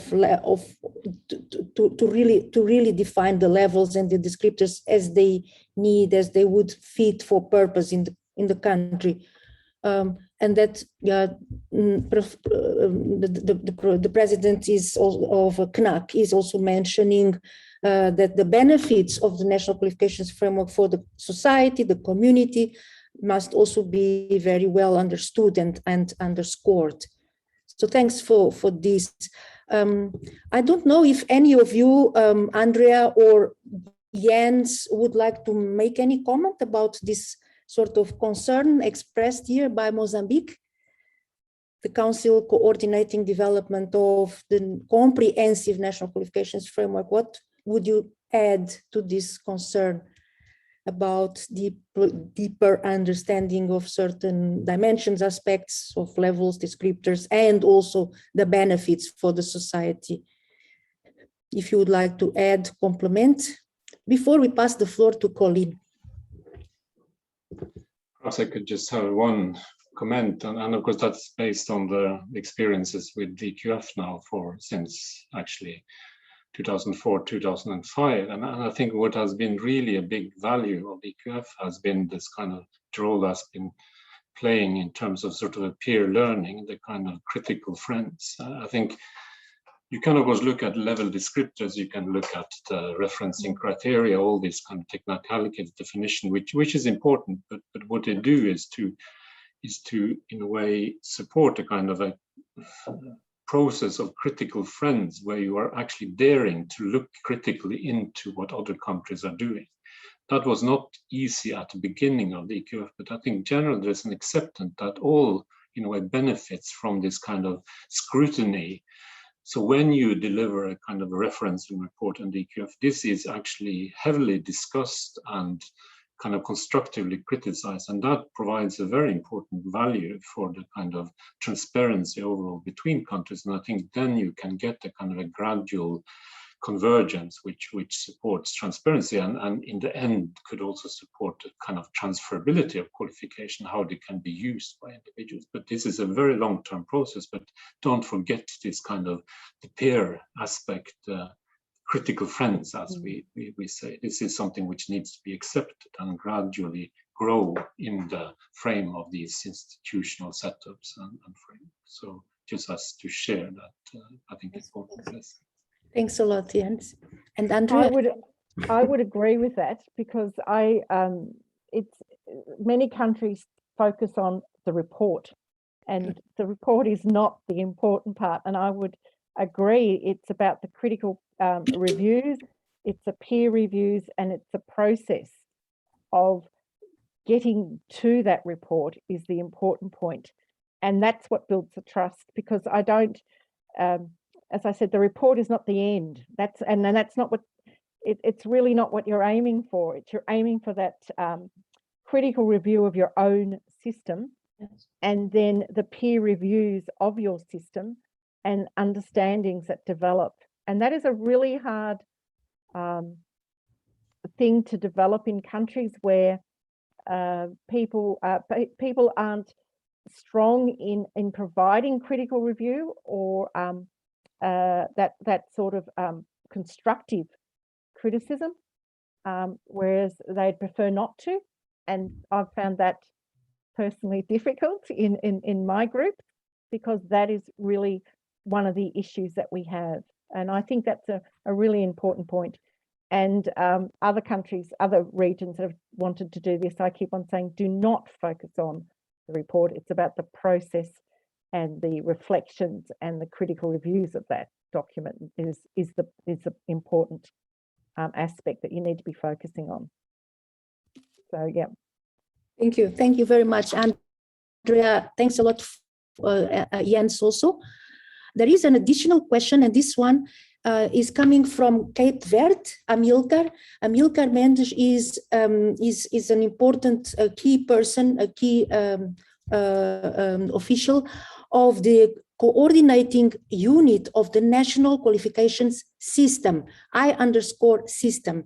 So in Cape Verde, they are very cautious about these two dimensions, framework and system. Framework does not exist outside of the system, so or isolated and not providing any impact. So and this will be the last question.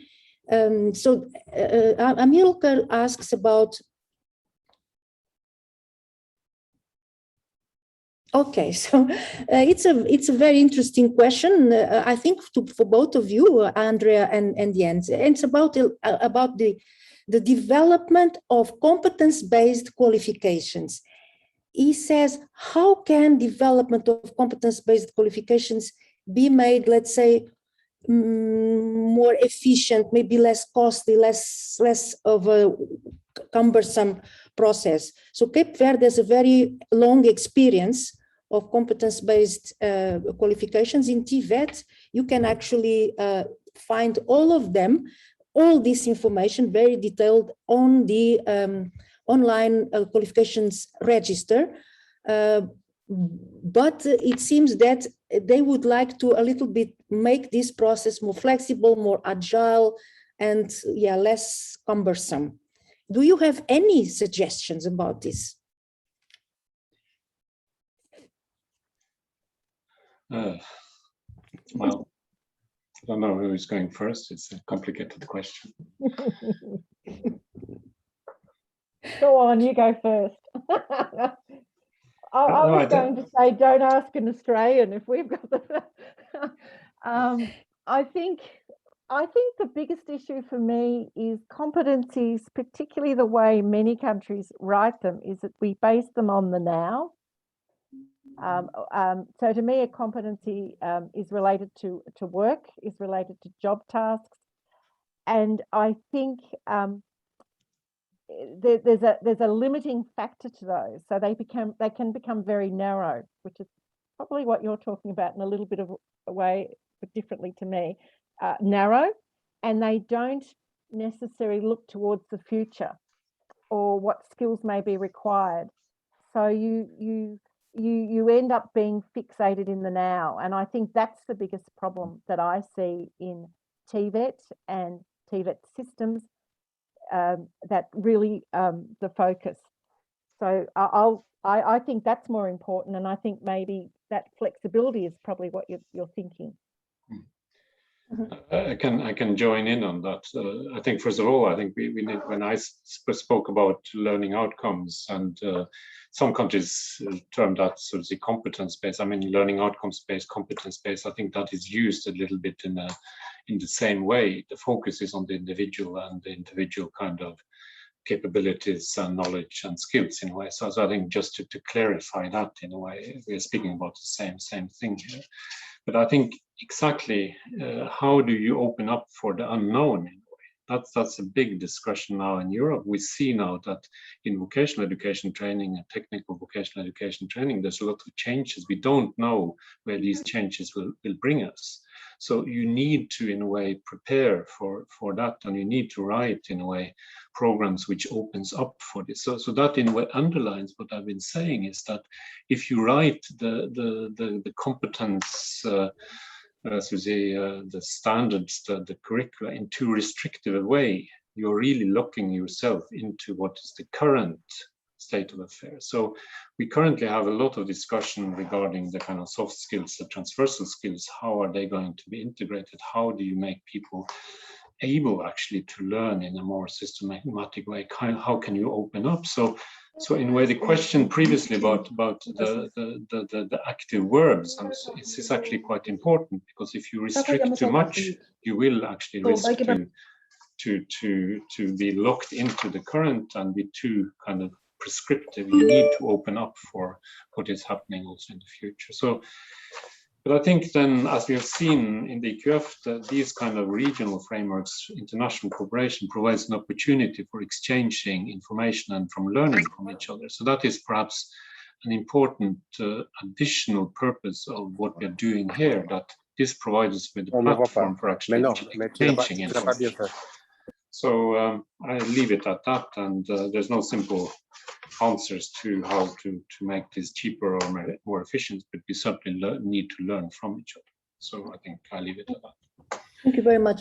We will really like to now pass the floor to our Colleen for the very important presentation, which is going to explore now how all this links together and what are the perspectives, already the first ideas and also challenges for the Acqf.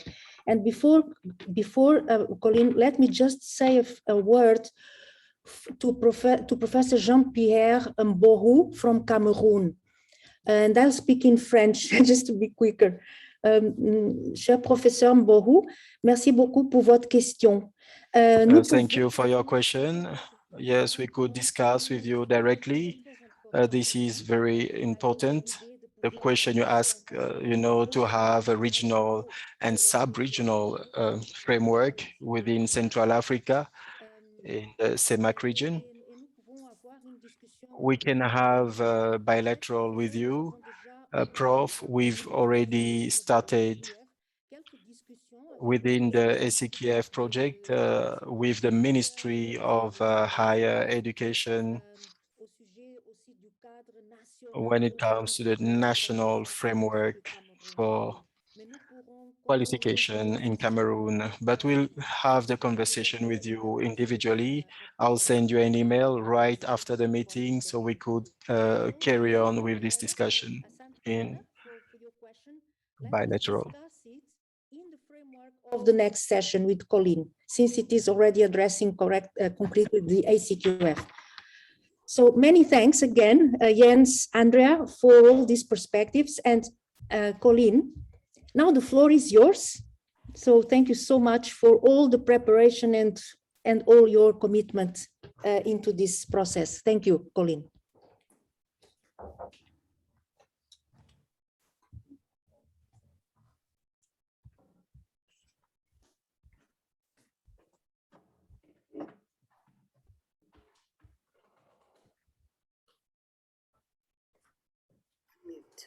Can you hear me? Yes, Colleen, yes. Don't worry about the time, you have time. Okay, thank you very much. I hope you can all see the screen clearly. Yep. My presentation has 5 parts. I'm going to start off with a bit of the context, then I'll move on to some concepts and overview of that.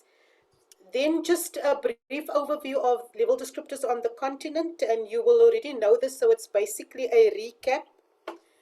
Then Eduardo mentioned that we had a survey, and thank you to those who participated. It was kind of a very quick response. So within 1 week, we got 31 responses. So this snapshot will be based on those responses. It might change going forward as we assimilate the other responses as well. Then I'll end my presentation with the challenges. So just to pick up on something that Andrea said, and I also want to just thank Andrea and Jens. A lot of what I am going to say is a bit of an overlap of what they have said, which is actually very good, I think, because it just shows that we all thinking in the same way. It's a learning outcomes thinking. So I'll try not to repeat what has already been said. But Andrea said that when you have a regional qualifications framework, you need to understand the purpose, the scope, and the principles. This you already know, and it has been documented in the mapping study, the feasibility study, in all the peer learning workshops. When Eduarda presents, she takes you through this as well, so you know what the kind of aspirations are of the ACQF and what is the vision. That is important because the level descriptors is also a feature of a regional qualifications framework, and that is what this presentation is about. So this level descriptor guideline is one of 10 guidelines. You have already seen this. It is in the feasibility study as well. And each guideline has what we call a trio pack. It consists of a technical guideline, which is the core document. It will have all the underpinning technical policy discussions. Then there will be a synthesis guideline, which will be a shorter version. It will be based mostly on recommendations, and it is what the policy makers will be using. And then the training module. That will be important for our ACQF knowledge base and also for our e-learning platform. And I think that will be a nice opportunity for us to be able to write learning outcomes. You can see that's part of that training module. So we can kind of put into practice what do we think people should know, understand, and do after participating in that training. Everything will be tested and finalized before it will be disseminated at the regional level or at the continental level. So these are 10 guidelines, and what I've done in this slide is to just show you that all these guidelines are linked to each other. So nothing stands in isolation. That's where the guideline 2 is. The explicit link is between guideline 2 and the referencing criteria, which were mentioned by Andrea as well. And what we were saying that there are kind of 10 themes in referencing criteria, and we're saying those first 5 are actually the main criteria in referencing, and you can see the link to that as well. So guideline 2 will be explicitly linked to the referencing criteria, because one of the major outputs of the referencing criteria is to show how your NQF is linked to the African Continental Qualifications Framework. So just for some concepts which has already been mentioned by Andrea and by Jens, you need to understand the purpose of the Regional Qualifications Framework. The learning outcomes-based thinking, that should just permeate everything. And I've actually added in the definition from the Addis Convention, because the Addis Convention is a ratified document. It's active since December 2019, and we should actually be implementing it. So we don't have any excuse. You know, the learning outcomes thinking should be part of everything that we do. Then Andrea's also spoken about the development on 2 dimensions of logic. And then there's a lot that we can learn from other regional qualifications frameworks, especially the European qualifications framework, because they've been doing this for a long time, and they already have 36 countries that have a reference to the European qualifications framework. So we can learn a lot from that process. So I'm glad that Jens also spoke about the glue. He said, you know, learning outcomes are the glue, you know, that binds all these policy documents and governance arrangements. It binds it all together. So that extends to the level descriptors as well, because that is the glue in the NQFs. And that learning outcomes thinking permeates into the way we write the level descriptors as well. So in terms of communication, level descriptors are the main communication tools between NQFs and RQFs, and in this case, the African Continental Qualifications Frameworks. It is that level descriptor that enables the countries to link their qualification descriptors or their qualification levels to the ACQF level.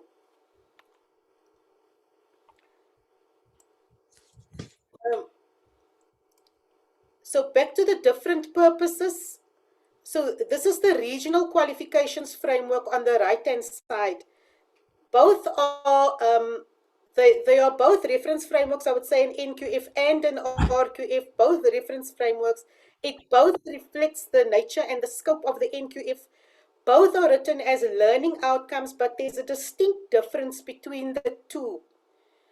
So at the regional level, that RQF will be a translation device or a reference for a number of countries to reference to it. There will be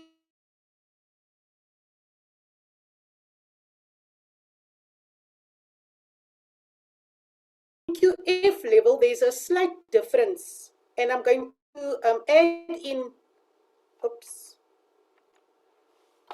So you can see at the level of the national qualifications frameworks, that is where the complexities of the qualifications, that is where it is reflected.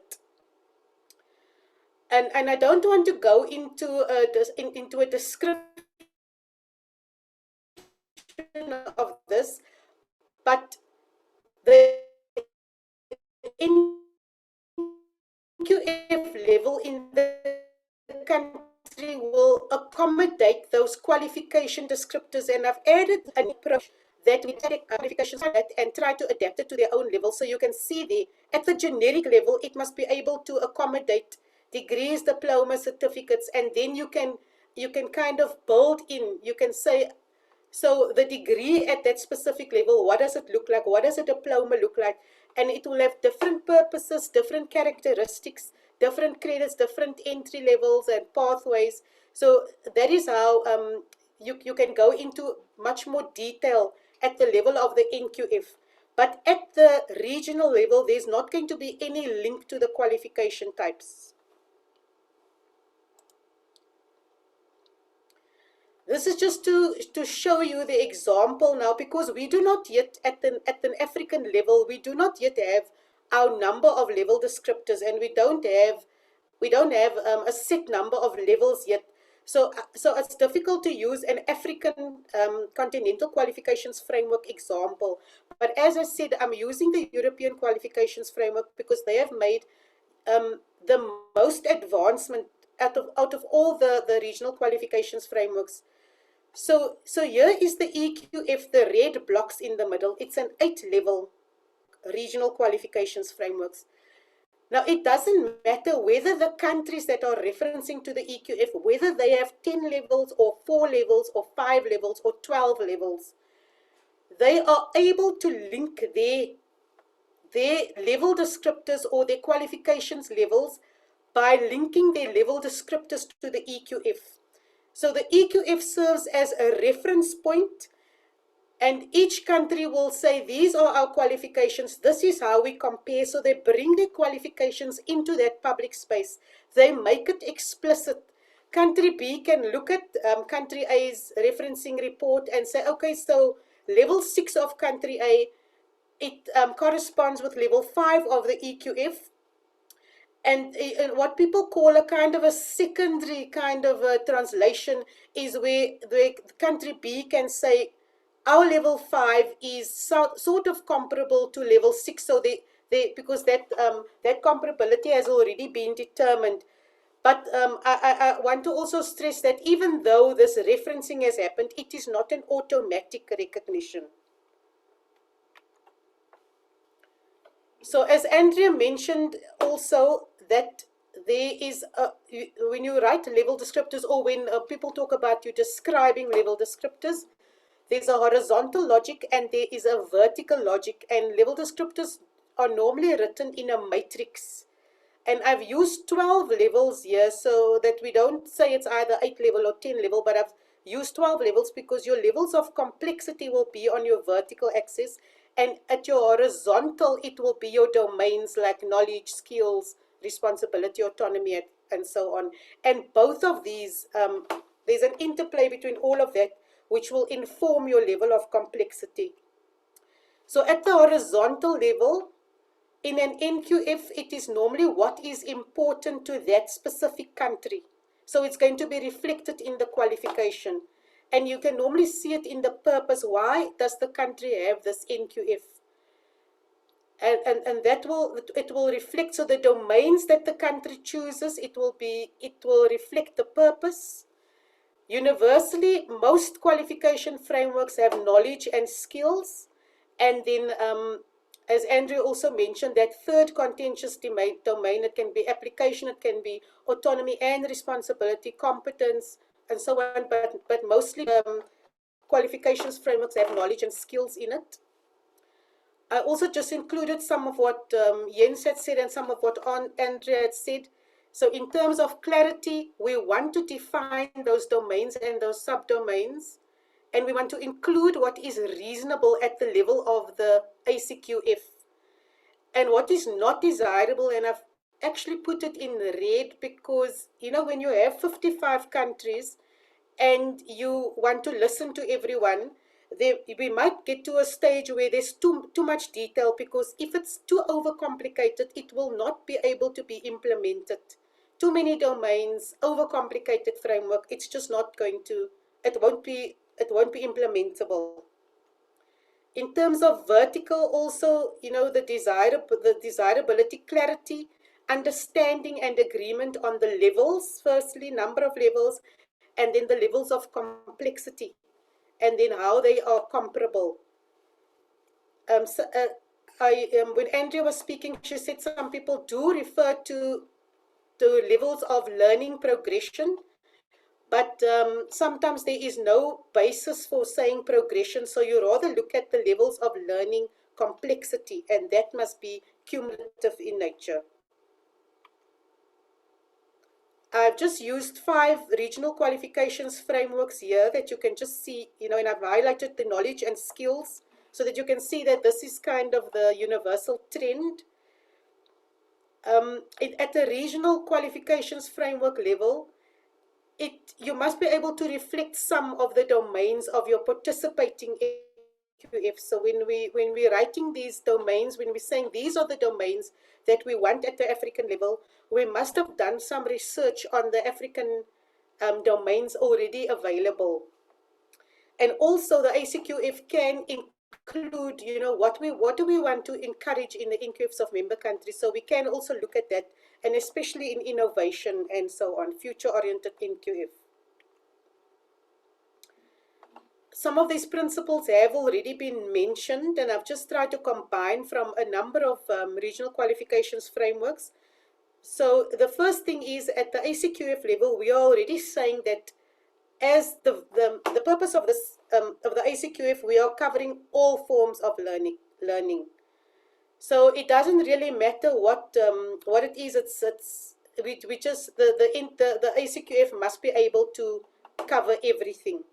It deliberately uses general language, you know, because we don't have to capture any complexity of a national qualifications framework, which I explained earlier on. So the language will be very, very generic and very independent. Then the African Continental Qualifications Framework, the level descriptors, will encompass all components of transparency. The learning outcomes approach, which has already been mentioned, there needs to be some validation of learning from non-formal and informal contexts. The placement of qualifications in Nqf levels and registers, and that is also very important in quality assurance and trust, because where there are Nqfs, people also want to know, so what is the process that you, when you allocate a level to that qualification type, what is your process? Is it quality assured? Who's involved, and so on? And then these registers of qualifications, what does it look like? You know, some people call it a catalog, some people have it to say it's a database, but so what does it look like? Where is it? Is it accessible to everyone? And then very important, as Andrea also mentioned, it's the quality assurance aspect, the links with that. And then all of this, you know, it's even writing level descriptors, linking level descriptors, the national level descriptors to the ACQF.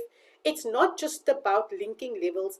It is about coming together of different stakeholders. You know, it's a way to kind of integrate, maybe integrate is not the right word, but to synthesize all your learning outcomes at the various components of learning outcomes, and the various quality assurance processes, it's a way to bring it all together and say, this is our national qualifications framework, or this is our national qualification system. Here it is all integrated, and this is how it compares. So it is that collaborative element that is very important as well. Then we said the level descriptors must be developmental. So each one must imply a higher level of complexity of learning. We must be able to distinguish the lower and the higher levels. And maybe that is not such an easy thing to do, because you know you want to have repetition must be avoided. So there's quite a lot of things to think about there, and then also the taxonomies, as Andrea also pointed out. You know, it's the revised Bloom is quite popular for the for taxonomy in the learning outcomes approach. Then the last point here, and by no means the least, is that conceptual and technical clarity and consistency. And I've been part of learning outcomes workshops where people are just saying, you know what, it's just too confusing. We don't understand it. So I think that will be a big challenge to make sure that it is clear. The definitions must be crystal clear, and you know, the definition at each level. Positive statements, jargon-free, non-technical, you know, it must be transparent. That non-expert reader must be able to read those outcomes and the level descriptors and say that we understand what this means. So just to recap on what research has already been done, there was a mapping study, a feasibility study, and then we have a number of thematic briefs, and then also the peer learning webinars. And I've highlighted this thematic brief here, the level descriptors 3.1, which was done by Eduarda. So you can already see, you know, what are the kinds of domains, where are we in terms of Nqf thinking, and this is taken from that from the thematic brief. So we already have an African Nqf snapshot. We already know what is happening in the country. And then also taken from the feasibility mapping, the level descriptor snapshot. So how does it look? What does Africa look in terms of qualifications framework levels? Where are we? We can see that the majority is the 10 level. So we've got 12 at the top in the Nqf, so 11 in SADC, plus Kenya, which is 12. They are, I think Namibia isn't there, but I don't think Namibia was part of that. And then we've got one regional qualifications framework, which is SADC qualifications framework, and it's a comprehensive qualifications framework. And then we've got some 8 levels, we've got 7 levels, we've got sector qualifications framework, 6 levels and 5 levels. And then we've got another regional qualifications framework, and that focuses on higher education. So it's the East African qualifications framework for higher education. So that is the snapshot on, so how many levels do we already have on the continent? Then you will also find in that documents, you will find a long list of domains from these qualifications frameworks that have been researched. And from that long list, we developed a short list of 13 possible ACQF domains. Now you see we've split up autonomy and responsibility, because it doesn't necessarily mean that it needs to be one. So we've split it up into autonomy and responsibility, and autonomy and responsibility, because we just wanted to see, these are the 13 top domains, and we also put it in the survey to find out, what do people think of these domains? You know, what is the priority? What do they think about it? Then we also needed to think about, so where do we place innovation? So what is the role and place of new skills? We're always talking about green skills, digital skills, social skills. What are the other skills? So we wanted to know, where do we place this? And in the survey, we gave 3 options. We asked people if they would like it to be a separate domain, or do they think it must be a subdomain in one of these domains here in the yellow, or do they think it mustn't be explicit as a domain at all, but it needs to feature in another guideline document or another ACQF tool. So we asked them that in the survey. And also just looking at the European Qualifications Framework, how did they include innovation? So they've included it in the under skills and under knowledge and under responsibility and autonomy. You can read a little bit more about this in Andrea's paper as well. So just to get a feeling of what did another regional qualifications framework do. So coming to our survey results, as I said, it was very quickly, we asked people, and it was 1 week. We had 31 responses from Africa, Europe, and from Australia. Most of the people were representing an Nqf. Then we combined the learning outcomes responses with the level descriptors responses. We combined it to see, what is the kind of pattern that we see, from the responses that we received. And as I said, these responses may change, as more people engage in the survey. So you can see here that the TVET sector is leading in agreement and use of both the learning outcomes and in terms of level descriptors, followed by higher education, and then it looks like it's the least popular in general education. So the brown line is general education, which we see as primary and secondary.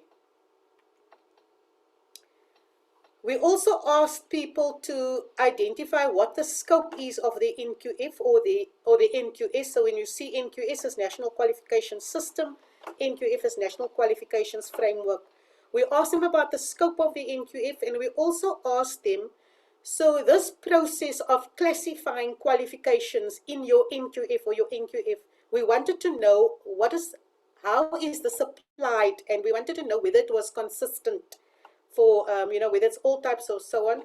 And we saw that the results were kind of similar. The scope and the classification in the Nqf, the majority responses were saying all levels of qualifications.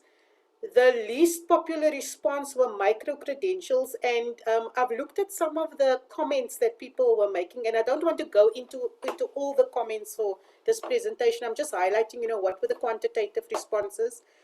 But some people were saying that they don't necessarily use the word micro-credential. Some people might think that part qualifications and micro-credentials is the same thing. Some people don't speak of it as micro-credential or part qualification, but they talk about smaller qualifications. So it may be a matter of terminology, but we haven't unpacked that in detail. So then we looked at what is this process when you classify the qualifications in your Nqf or your Nqs? And the most popular response was that it was based on a comparison of the Nqf level descriptors with the learning outcomes of the qualification. So that was the main the criteria for pegging this qualification on the Nqf.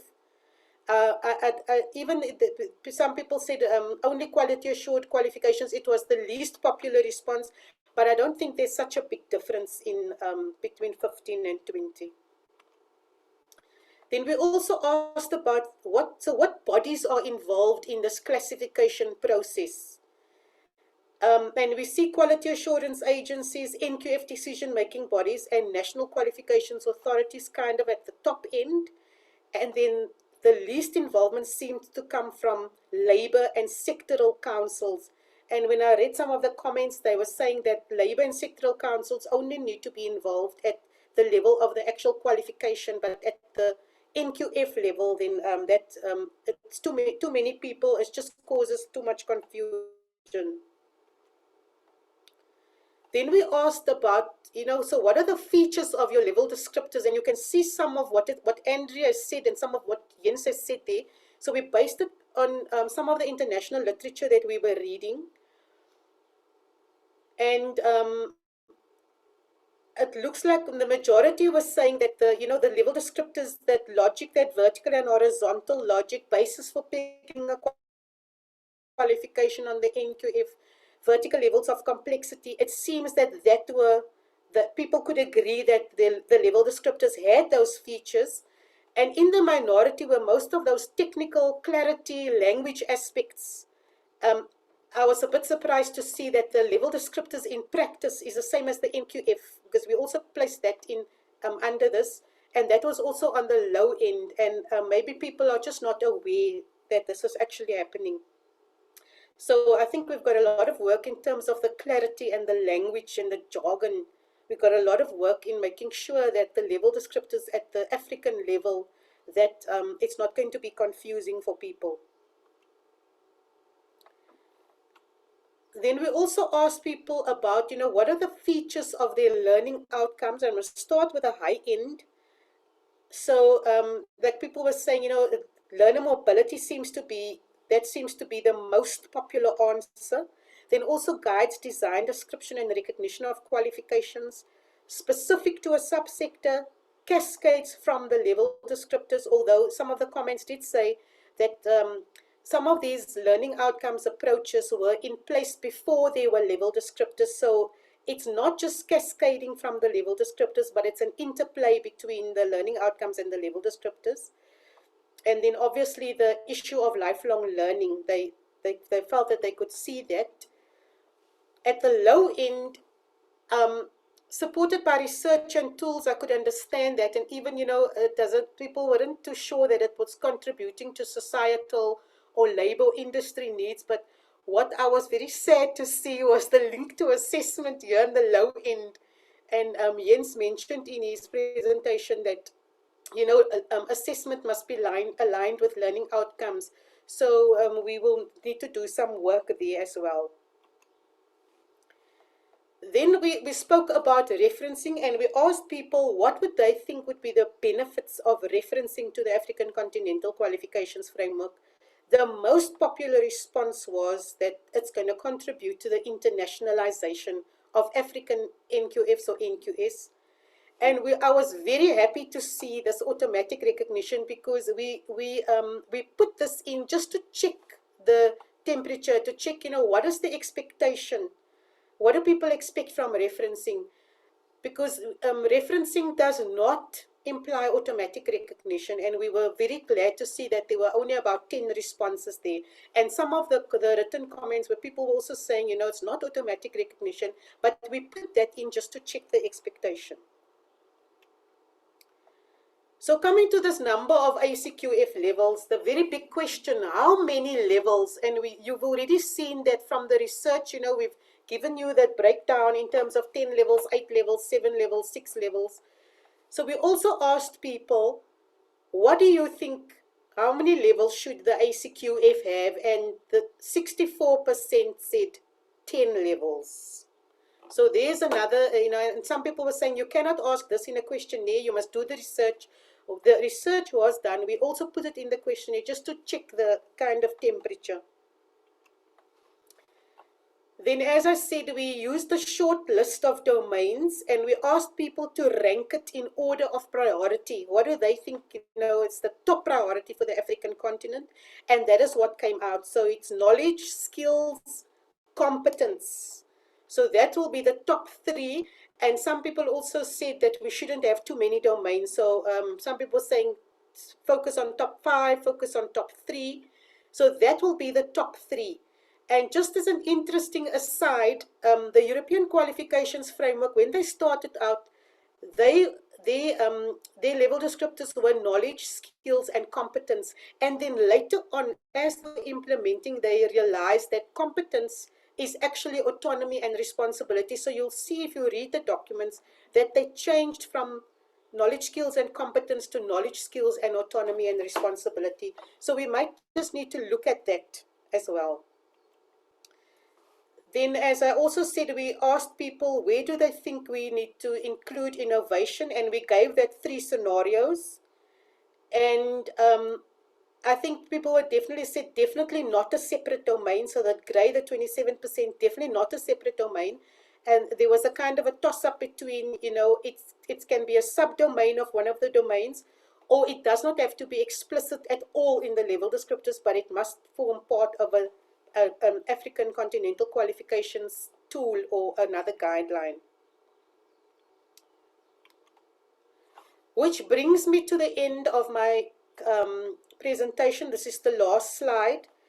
So the challenges, and while people were talking about level descriptors and learning outcomes, there's a lot of challenges, but we also need to look at, how do we want this to benefit the African continent?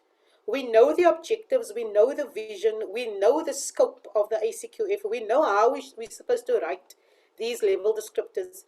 So in terms of the conceptual technical design, what must we agree so that the ACQF can benefit the people on the continent? And then the definitions of the levels, the definitions of the domains, the definitions of the descriptors, so that it's inclusive and future oriented. How do we agree on that? So how are we going to have some kind of agreement on that?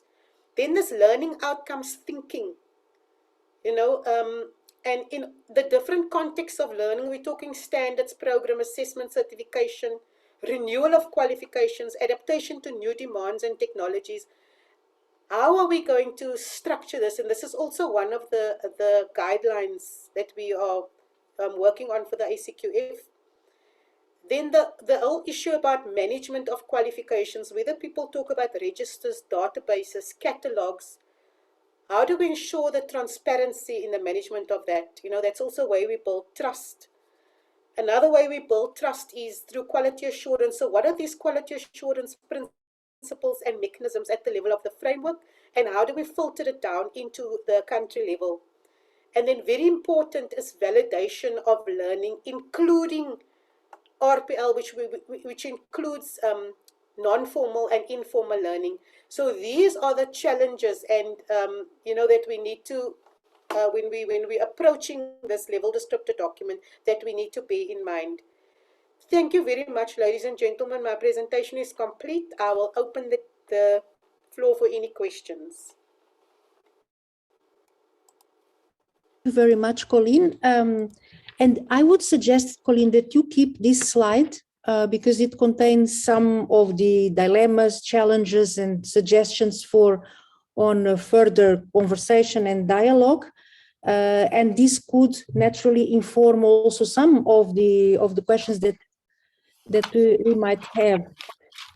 So there is a question already on the chat box, and you can see it, Colleen. So what main challenge do you anticipate in engineering ACQF level descriptors to be learning outcomes based, to cover all 4 types of learning, formal, informal, non-formal, and sector, to be jargon free using a generic language? And naturally, this question can also be addressed to Jens and to Andrea. It's a wide question, but let's say, starting with Colleen, what is, in your view, let's say, a key challenge in the engineering of ACQF level descriptors? I think everything that, I'm not sure who wrote this at Deutsche Bank. It is Jean. Everything here is going to be a challenge to one, to make sure it's learning outcomes based, and secondly, to make sure that it's covered. To make sure that everything is covered, and then to keep it simple. I think that's going to be one of the main challenges, to keep it simple and to not get too bogged down in too many theories and taxonomies, and we're sitting with something that we cannot implement. So I think that the whole idea of writing level descriptors that are going to be generic, and that in itself is a challenge, the whole issue of it. I don't know, Andrea, Jens, would you like to add something to this question as a contribution, as an idea, suggestion? Yeah, perhaps I could come in just one point. I think that you really need to be careful about the way you deal with the domains. I think that is our experiences from the Nqf. Because as you pointed out, we started out by we had knowledge, we had skills, and we had a third column we called competence. The problem was that this was conceptually inconsistent because competence is actually covering everything. So that was the reason why we changed into autonomy responsibility. And I think our experience is that when you combine these 3, knowledge, in theoretical knowledge or practical knowledge, the skills which are practical and also in some cases theoretical.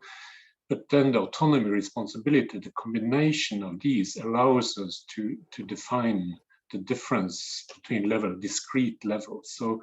So I think the domain is really critical here, and you really need to consider so that you don't end up in the same problem as we did in having a kind of a inconsistent conceptual basis. So it was really necessary to do this change towards autonomy, responsibility, which are clear in terms of actually defining the difference between the levels. And I would say that the domains have actually played an important role politically, because it has kind of made visible the difference, for example, between in higher education, between universities, the theoretical orientation and higher professional vocational education training with a focus on skills, but also a focus on management, on the responsibility, the teams and so on.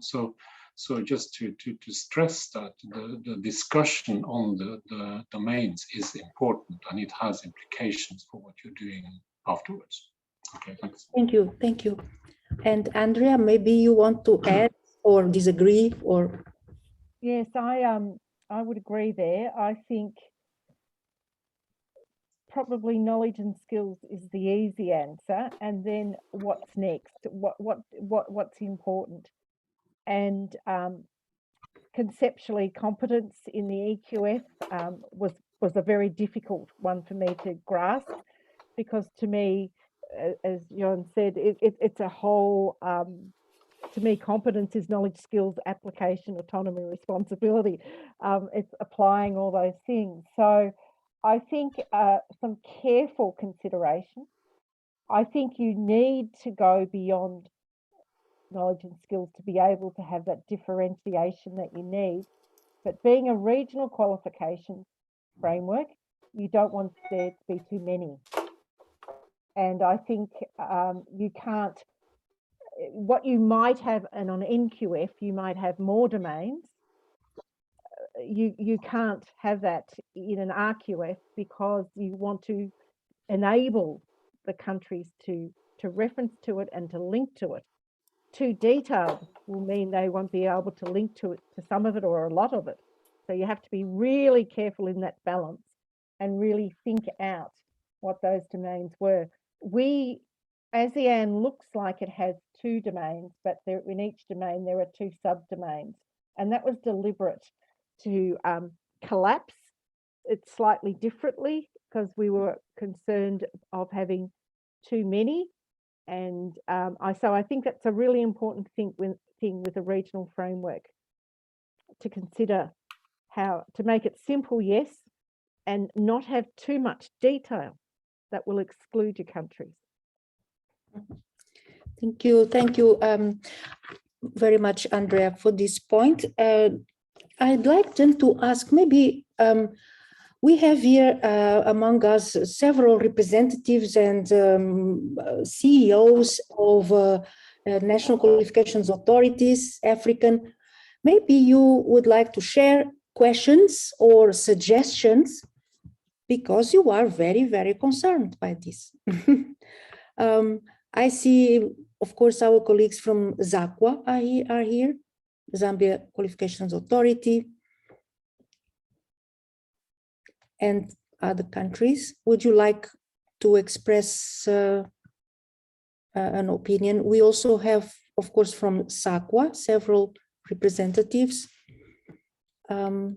If you would like also to share any views. And we also have from Seychelles Qualifications Authority, very active, as already referenced, by the way, or aligned to SADC qualifications framework. And as in the presentation, the first webinar of this year in June, CEO of Seychelles Qualifications Authority shared a very interesting, critical, by the way, remarks about the referencing or alignment process, but how it helped identifying issues in the national qualifications framework. So I think there are many colleagues in the room who could ask questions or make suggestions. and especially bearing in mind the dilemmas and challenges mentioned in the last slide.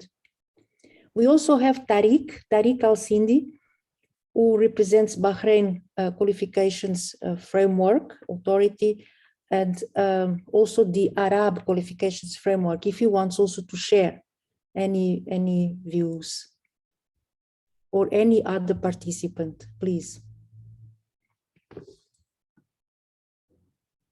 Miriam. Miriam, would you like? Eduardo, I missed the question for a bit. Would you mind just a quick? Yes, the question is regarding the various challenges, suggestions, and proposals on the way forward regarding the development of the conceptual technical framework or design of ACQF, including levels, descriptors, learning outcomes, orientation, domains, of course, levels, descriptors, etc. What would be your suggestions, since you are directly concerned and interested? You are important stakeholders as a qualifications authority. Thanks, Eduardo, and thanks, Colleen, Andrea, and Jen. A very engaging discussion, and I think very informative information that's coming out from the discussion on learning outcomes, and the issues that you bring are issues that we are dealing with on a daily basis. And looking at the suggestions that are coming from the survey, the sort of feedback that we're getting, the way forward to me is pretty clear. Of course, we will have challenges, but it's pretty clear in terms of us going forward to put together clear guidelines that basically cover the issues that we are facing in the different contexts, and appreciating the significance of recognizing the national qualifications framework as well as the national qualification systems. That's very important, because not all of us can get there to say this is a framework, but we do have a system that operates, and even the way they operate takes into account the very basis of issues of learning outcomes. So the issues that we take into account, even on quality and so on. So the other aspect that I found very interesting is that as we are doing the continental framework, we need to look at the emerging issues right now. A number of our qualification systems are a little bit behind in some cases. The emerging issues are fast. Are faster than the way we are responding to issues. I mean, if you look at what Colleen has given in terms of countries that actually have Nqfs, and even though the Nqfs do work in the same way, I think having that framework, that system contextualized, that does help. So the issues that are emerging, issues of micro-credentials, how we address them and so on comes very, very important. I think going forward, what we just need to do is to then put steps in terms of what comes first, in line with the issues that are arising, and agreeing what needs to be done, agreeing how many levels must we have, how many, so that then the level description is consistent with the levels based on the survey. Yes, there were only 31 respondents, but 31 from 55, assuming they were from different countries. That is a good indication of what we're looking for. So in short, I think that obviously we need to have a dialogue over the next steps. Thanks a lot. Thank you very much, Miriam. Our Jens is now leaving. He has another meeting. So I just wanted to say really a very big thank you for such an excellent contribution today. And Heidi Bolton from SAQA would like to speak, please. Hello to everyone, and thank you very much for the 3 excellent presentations. I'm I must just apologize. I'm sitting outside. I always sit outside if I can. And I think, at Acqf at the moment, we are busy revising our national level descriptors. So it's very important to listen to all of these things because we need to align the two processes. But I don't have a mandate to say anything in particular from Acqf, but I really want to thank Colleen and Andrea and Bjorn for, Jens, for 3 excellent presentations. And I would like to look at all the reports that have been mentioned. All 3 of the speakers mentioned reports and research. So I'd really like to have a look at them and then take them into account in our process. So that's all I can add at the moment. But I was very encouraged by what I heard from all 3 speakers. Very encouraged, because sometimes it seems like a very difficult task, level descriptors and revising level descriptors. And I was particularly encouraged by when Colleen, you showed that slide, when you showed that, and something I know as well, like a level 6 in one country can be an Nqf level 5 in another country, or an RQF level 5. And also, if a country's got a 10 level Nqf and qualifications on level 7, it doesn't mean to say it's going to be on level 7 in another country's 10 level Nqf. Absolutely. So that was an important observation, actually. Yes, absolutely. I've been taking very careful notes, and I'm going to type it up, take it back to Acqf, workshop this now with Acqf staff, and then really hope to see all the reports. Okay. Yes. Yeah, Thank you. Thank you very much, Heidi. Yes. Please. Hi, Eduardo. Tariq. Tariq, please. I'm having problem with my camera, so because my net is not that strong actually in this floor. I need just to add one thing. I mean, it was very interesting to hear our colleagues and to learn from, different experiences. My experience when it comes to level descriptor, I see from experience, some people, they adapt and they try to copy some of the level descriptors from other frameworks. And policy learning is the best way of that. I learn from others and I adapt. And I keep changing, and by meeting with my stakeholders. This is the way I can have a workable level descriptor that fit my needs.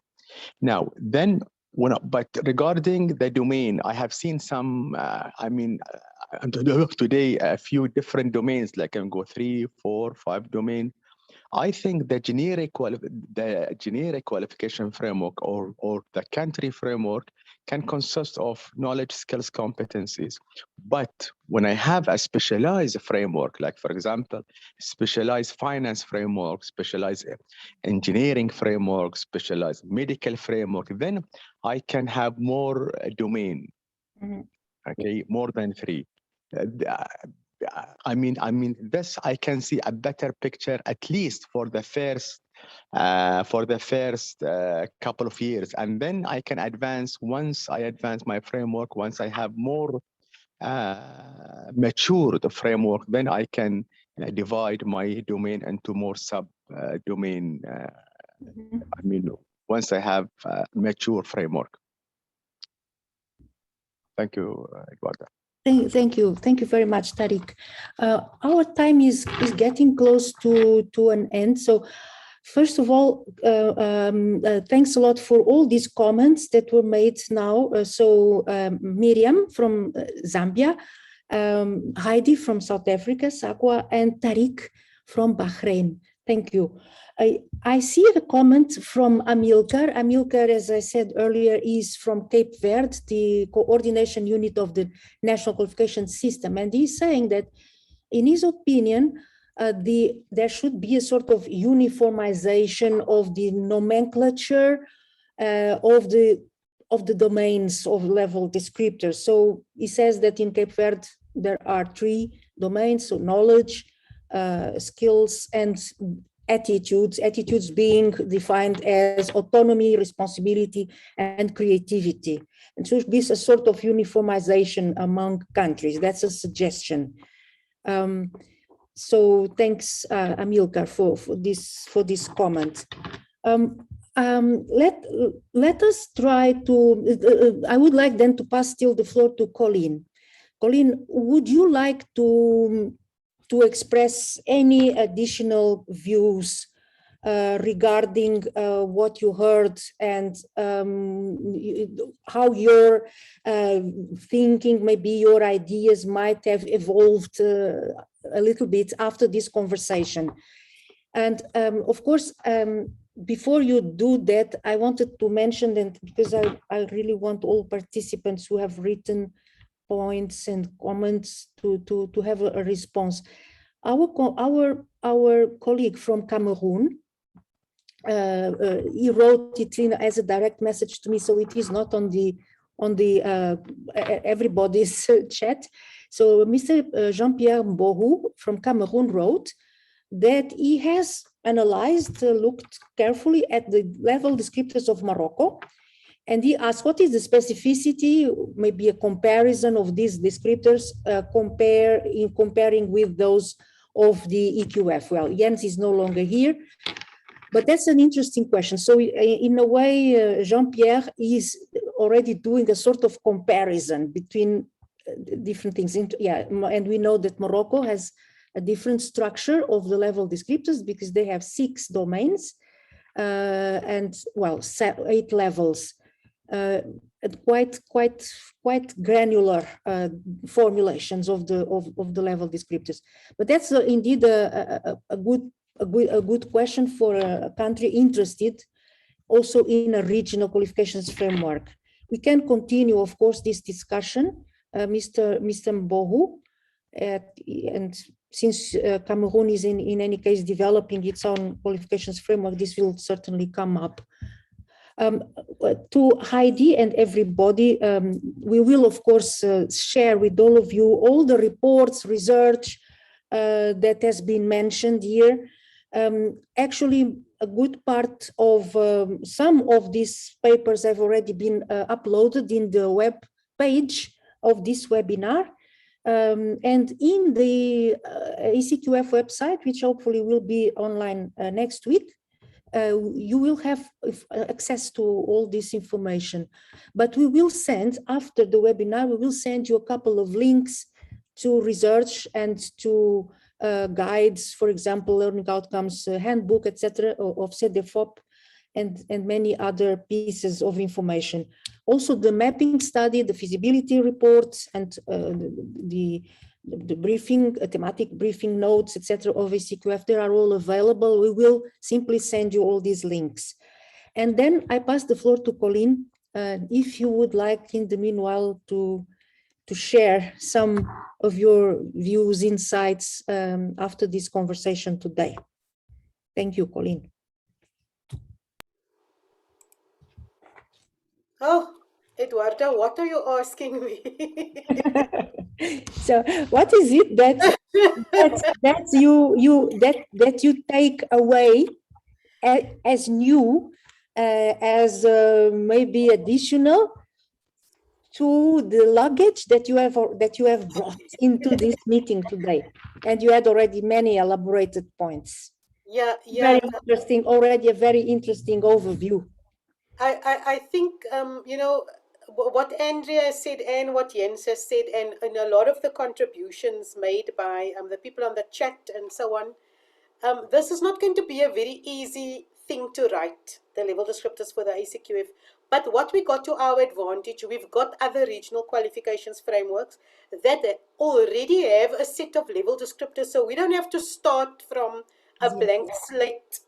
We don't have to start from a blank slate. We can look at what have they included, what are their kinds of definitions, and then we can distill a definition for the ACQF continent. So I don't think we left destitute there.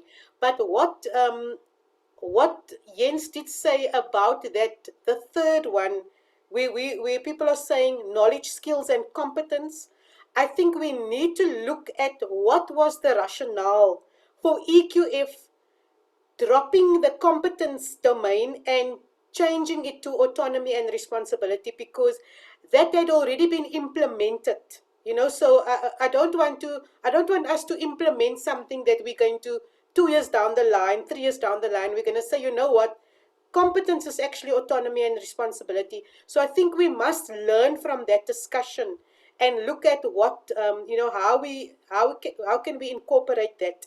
And then also the language, because I remember, Eduardo, when I was busy, when we were busy talking about this, I kept talking about domains as competencies.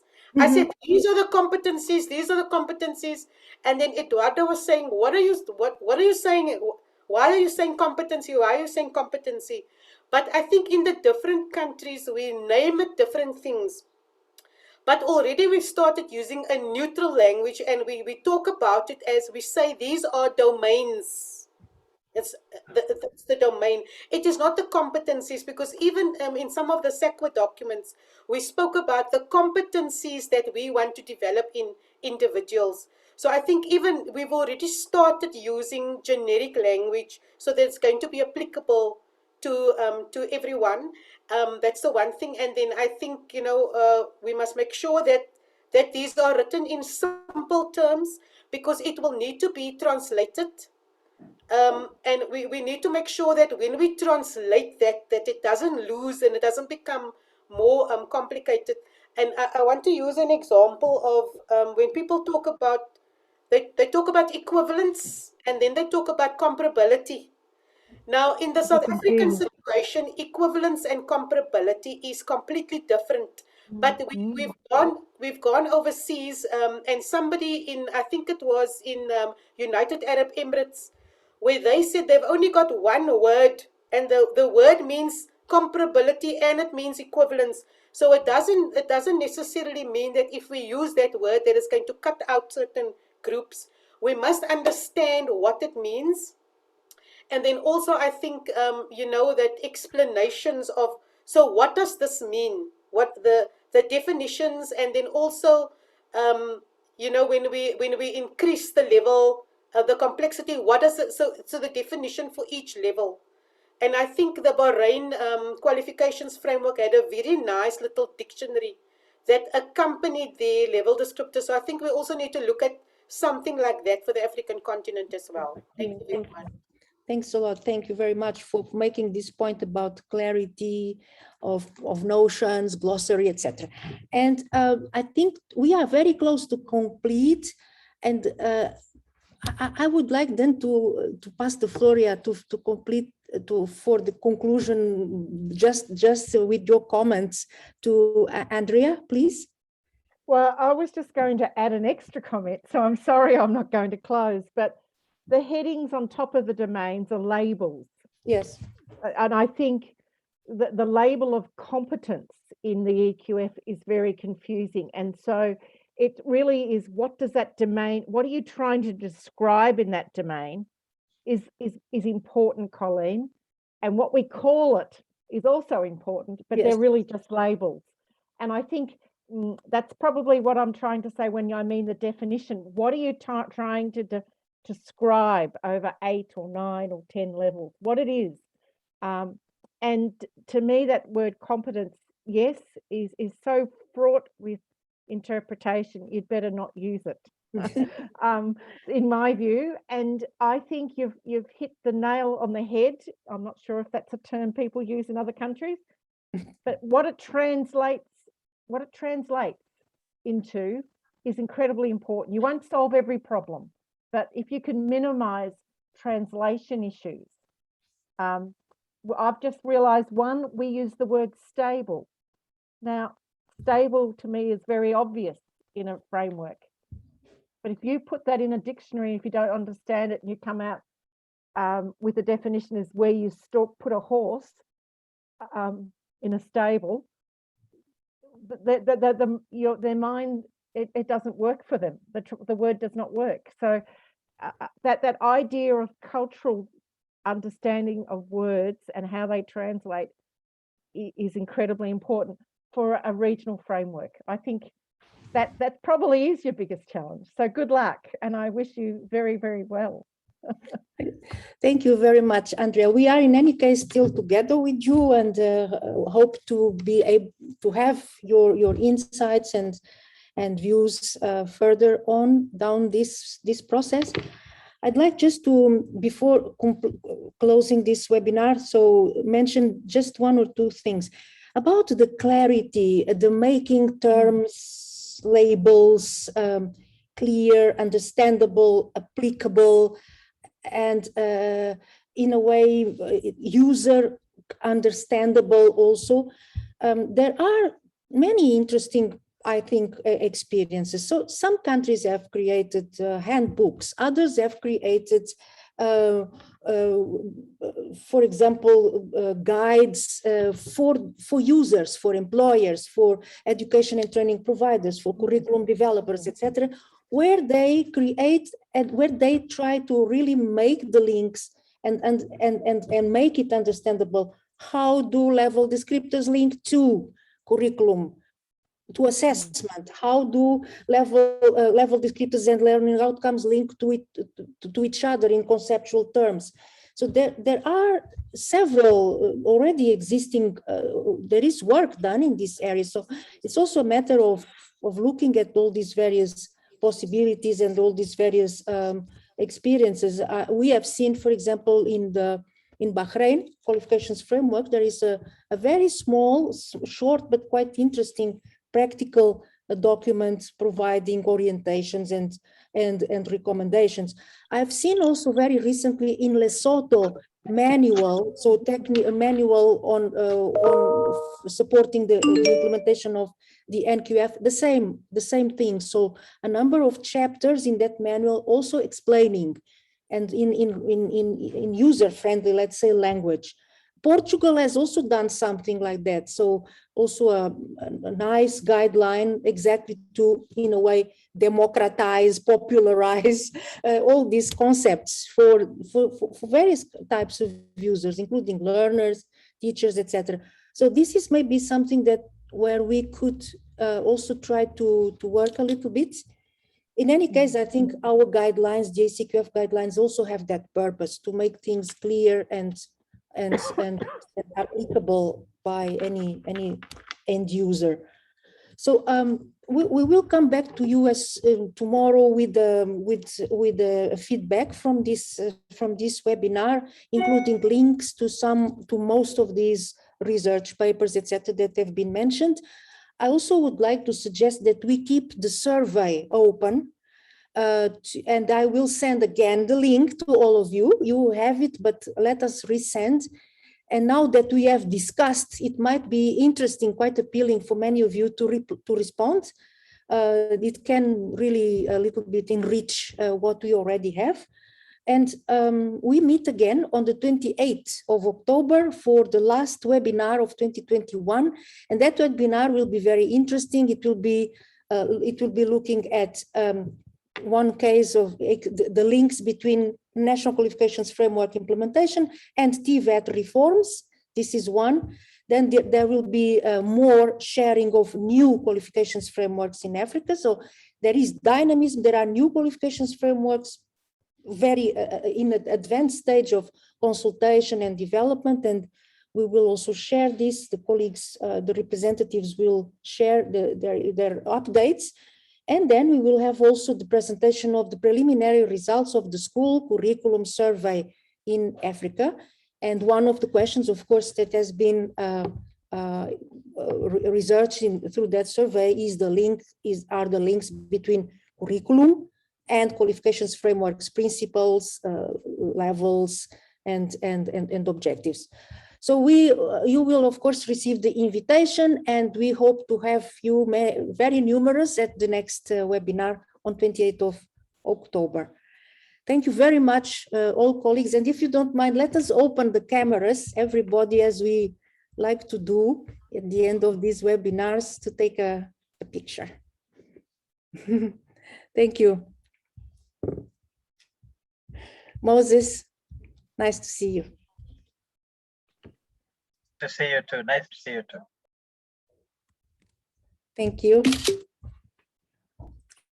Oh, I see many colleagues from Cape Verde. Cape Verde is really very active. Thank you so much. Obrigada, Cabo Verde, por estarem todos aqui. É prazer. Thank you, Cape Verde. We have Ethiopia also with us. Thank you very much. Thank you. Zambia, very active. Côte d'Ivoire is also there. Thank you. Yeah, Miriam, good to see you back. Good to see you too, Eduardo. Hey, Colin. Thank you very much, colleagues, and see you then. We have Brigitte also with us here. Thank you, Brigitte, for dedicating this time to listen to us. And next time you will tell us also your views. Thank you. Obrigada, Amilcar, Ares. Merci, Cameroun. Merci beaucoup. Ravi. Thank you. Au revoir tout le monde. Au revoir. Bye bye. Au revoir. Bye bye. Eduardo, thank you. Bye, everyone. Thank you, Eduardo.